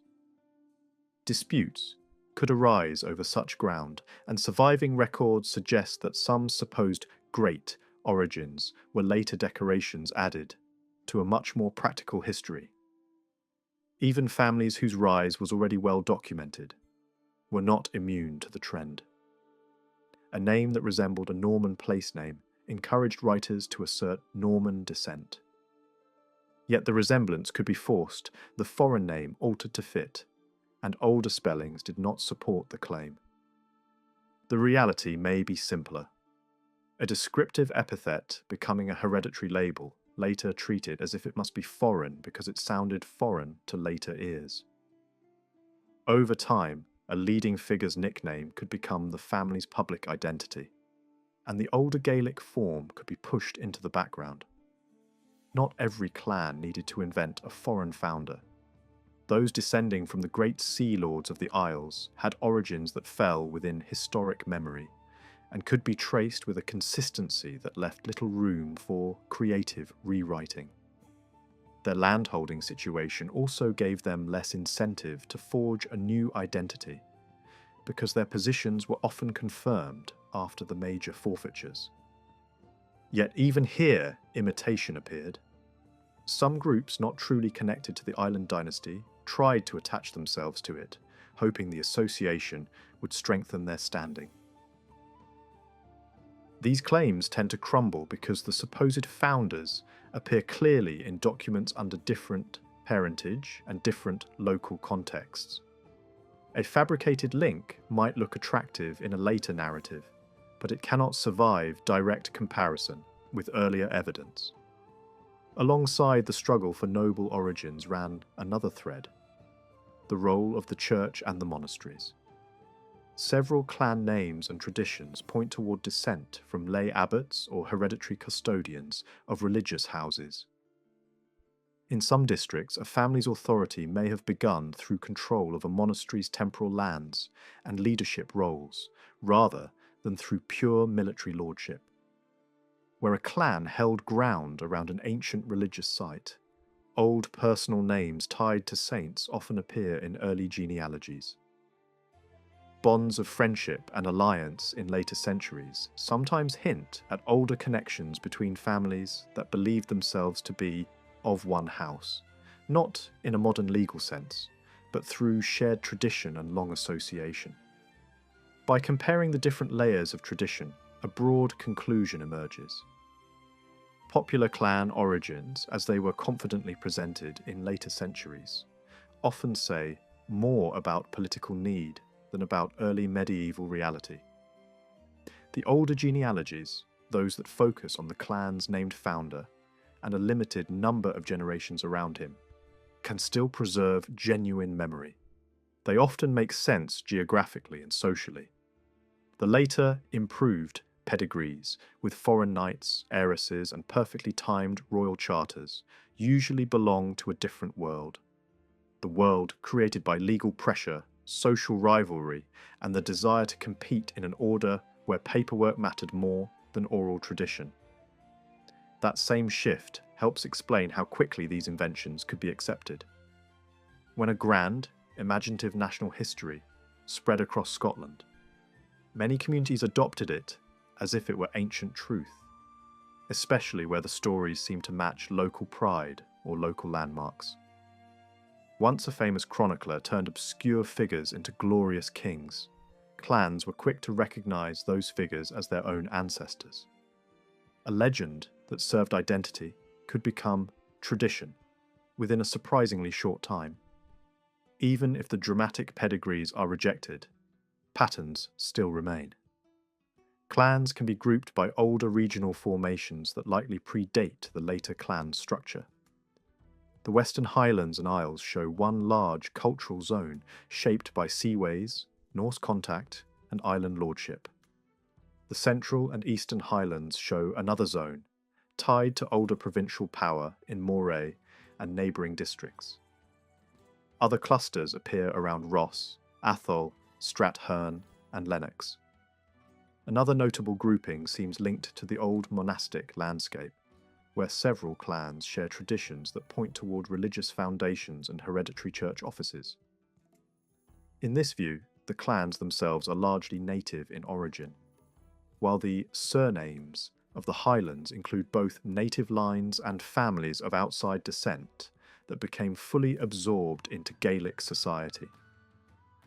The story does not end in the 17th century, because the meaning of clan continued to evolve. In the 18th century, Highland mobilisation again shook the British state, and officials could still speak of clans, chiefs, and military strength as if these were living realities. Yet by the 19th century, the same society was increasingly governed by modern law, regular administration, and commercial landholding. A striking legal dispute later exposed the gap between the old world and the new. Lands once granted with conditions tied to a particular clan were sold and inherited over generations. Eventually the question arose: could succession be limited to members of a clan in the legal sense, excluding heirs who were related by ordinary law but not considered part of the kin group? The court's answer was blunt. Whatever clanship had once been, it no longer functioned as a legal institution that a modern court could recognise. Even if it might be possible to talk about clans socially, the law could not treat clan membership as a qualification for inheriting property. The old features that once defined clanship, military organisation, feudal obedience within the group, heritable jurisdictions, and the independent authority of chiefs, had been stripped away by time, government policy, and social change. Without those features, clan remained as memory, ceremony, and family tradition, but not as a corporate body with legal standing. Courts could not be asked to decide who truly belonged to a clan as a matter of law, nor to enforce clan identity as a rule of succession. In effect, the modern legal state treated clanship as something historical, rather than operative. In earlier centuries, clans had existed under a kind of tolerated reality, sometimes feared, sometimes negotiated with, sometimes restrained, yet never fully accepted as autonomous powers within the kingdom. In later centuries, even that tolerated status vanished.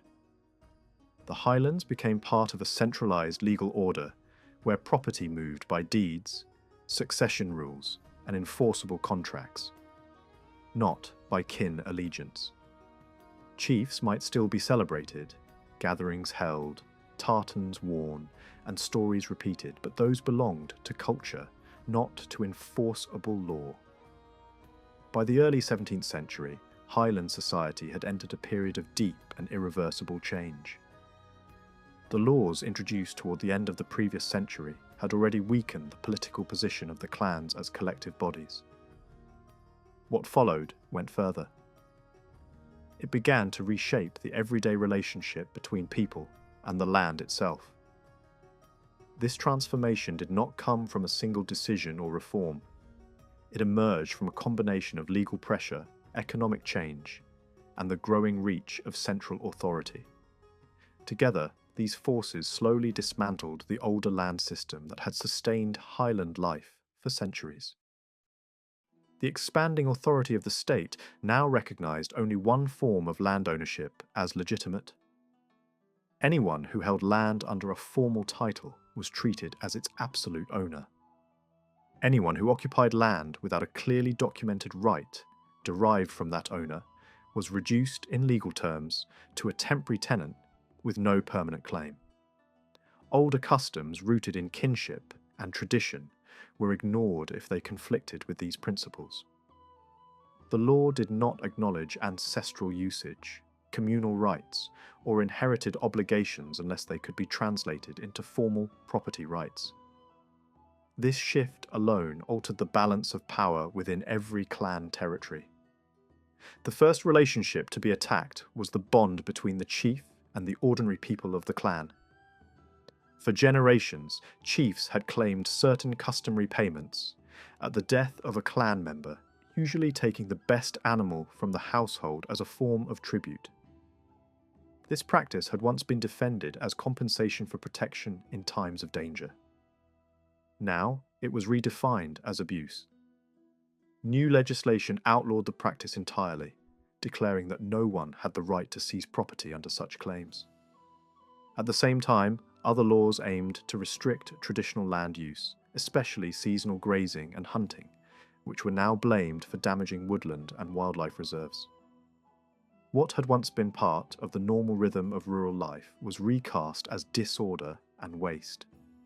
To understand what was being dismantled, it is necessary to look closely at how land had been organised. Clan land was divided into farming units made up of cultivated fields, meadows, pasture, and rough hill ground. These units stretched from rivers and shorelines up into the hills, forming long strips that included every type of soil needed to survive. A boundary marked the upper limit of cultivation. Below it lay the arable land and grazing for dairy cattle. Above it spread the open hill pasture used for sheep, horses, and young stock. Within the cultivated area, land was further divided. The inner fields surrounded the settlement itself and were kept under constant cultivation, receiving all available manure. Beyond them lay outer fields that were worked in rotation, alternating between crops and fallow. Meadows provided small quantities of hay. Slopes, rough ground, and small enclosures near the houses were used as seasonal pasture. Above all of this lay the wide uplands, shared by the entire farming community. These farming units were occupied in different ways. Some were worked directly by local elites, who employed poorer households to assist them. Others were leased out to subtenants. In many places, the land was held collectively by groups of families who lived together in clustered settlements. The cultivated fields were redistributed among them at regular intervals, while grazing land was shared according to carefully measured rights. Livestock numbers were regulated so that each household could keep only what its share of land allowed. In many cases, the animals themselves belonged to the landlord or leaseholder and were lent to the tenants as part of the agreement. This system created tightly bound communities. Families worked together, shared risk, and depended on one another for survival. It was not efficient by modern standards, but it spread hardship evenly and provided a degree of security. In the islands, similar arrangements existed, though land units varied widely in size. Some supported only a handful of families, others many more. Seasonal grazing in the hills remained essential, and temporary summer settlements were used when local pasture was insufficient. Large areas of the Highlands were never farmed at all. Mountain ranges and remote uplands were kept as hunting reserves or left unused. These spaces had existed outside normal agriculture for as long as memory reached. Control over them was tied to authority and status, and over time these rights were increasingly formalized. New grants confirmed exclusive control over forests and grazing, and penalties were imposed on anyone whose animals strayed into protected ground. Attempts were made to reform communal farming itself. One law aimed to end the periodic redistribution of fields, but it was written narrowly and had little effect in practice. The old system survived, especially where land was held jointly rather than owned outright. The 18th century brought further upheaval. Several powerful forces combined to reshape Highland society from below. Sheep farming expanded into areas once used by people. Large-scale migration removed whole families from their ancestral land. New industries created short-term prosperity while undermining long-term stability. One of these was the harvesting of seaweed for industrial use, which briefly became a major source of income along the coast. Another was the widespread adoption of a new food crop that dramatically increased the number of people the land could support. As these changes took hold, traditional obligations between landholder and occupant were converted into rent. Land was no longer valued primarily for the people it sustained, but for the income it could generate. Rents rose sharply. Those who could not adapt were forced to leave. Some emigrated overseas. Others were pushed into marginal land or reduced to dependence on seasonal labour. Sheep farming accelerated this process. Large holdings were consolidated. Small farming communities were broken up. While much of the upland used for sheep had never supported settlement, the need for winter pasture led to the removal of people from lower ground as well. Many lost their homes not because their land was needed for crops, but because it was needed to support animals. Migration slowed during wartime, then resumed with greater force. Entire communities left together, often led by former local leaders. This process followed a harsh logic. As large farms expanded, the displaced population departed. From a narrow economic perspective, the numbers balanced. From a human one, the cost was enormous. In coastal regions, the seaweed industry briefly reversed the trend. It created work and encouraged population growth. Because it required intense labour for short periods, it depended on a dense local workforce. To sustain that workforce, people turned increasingly to the new crop that had already spread through the Highlands. It provided food on poor soil and allowed families to survive on ever smaller plots.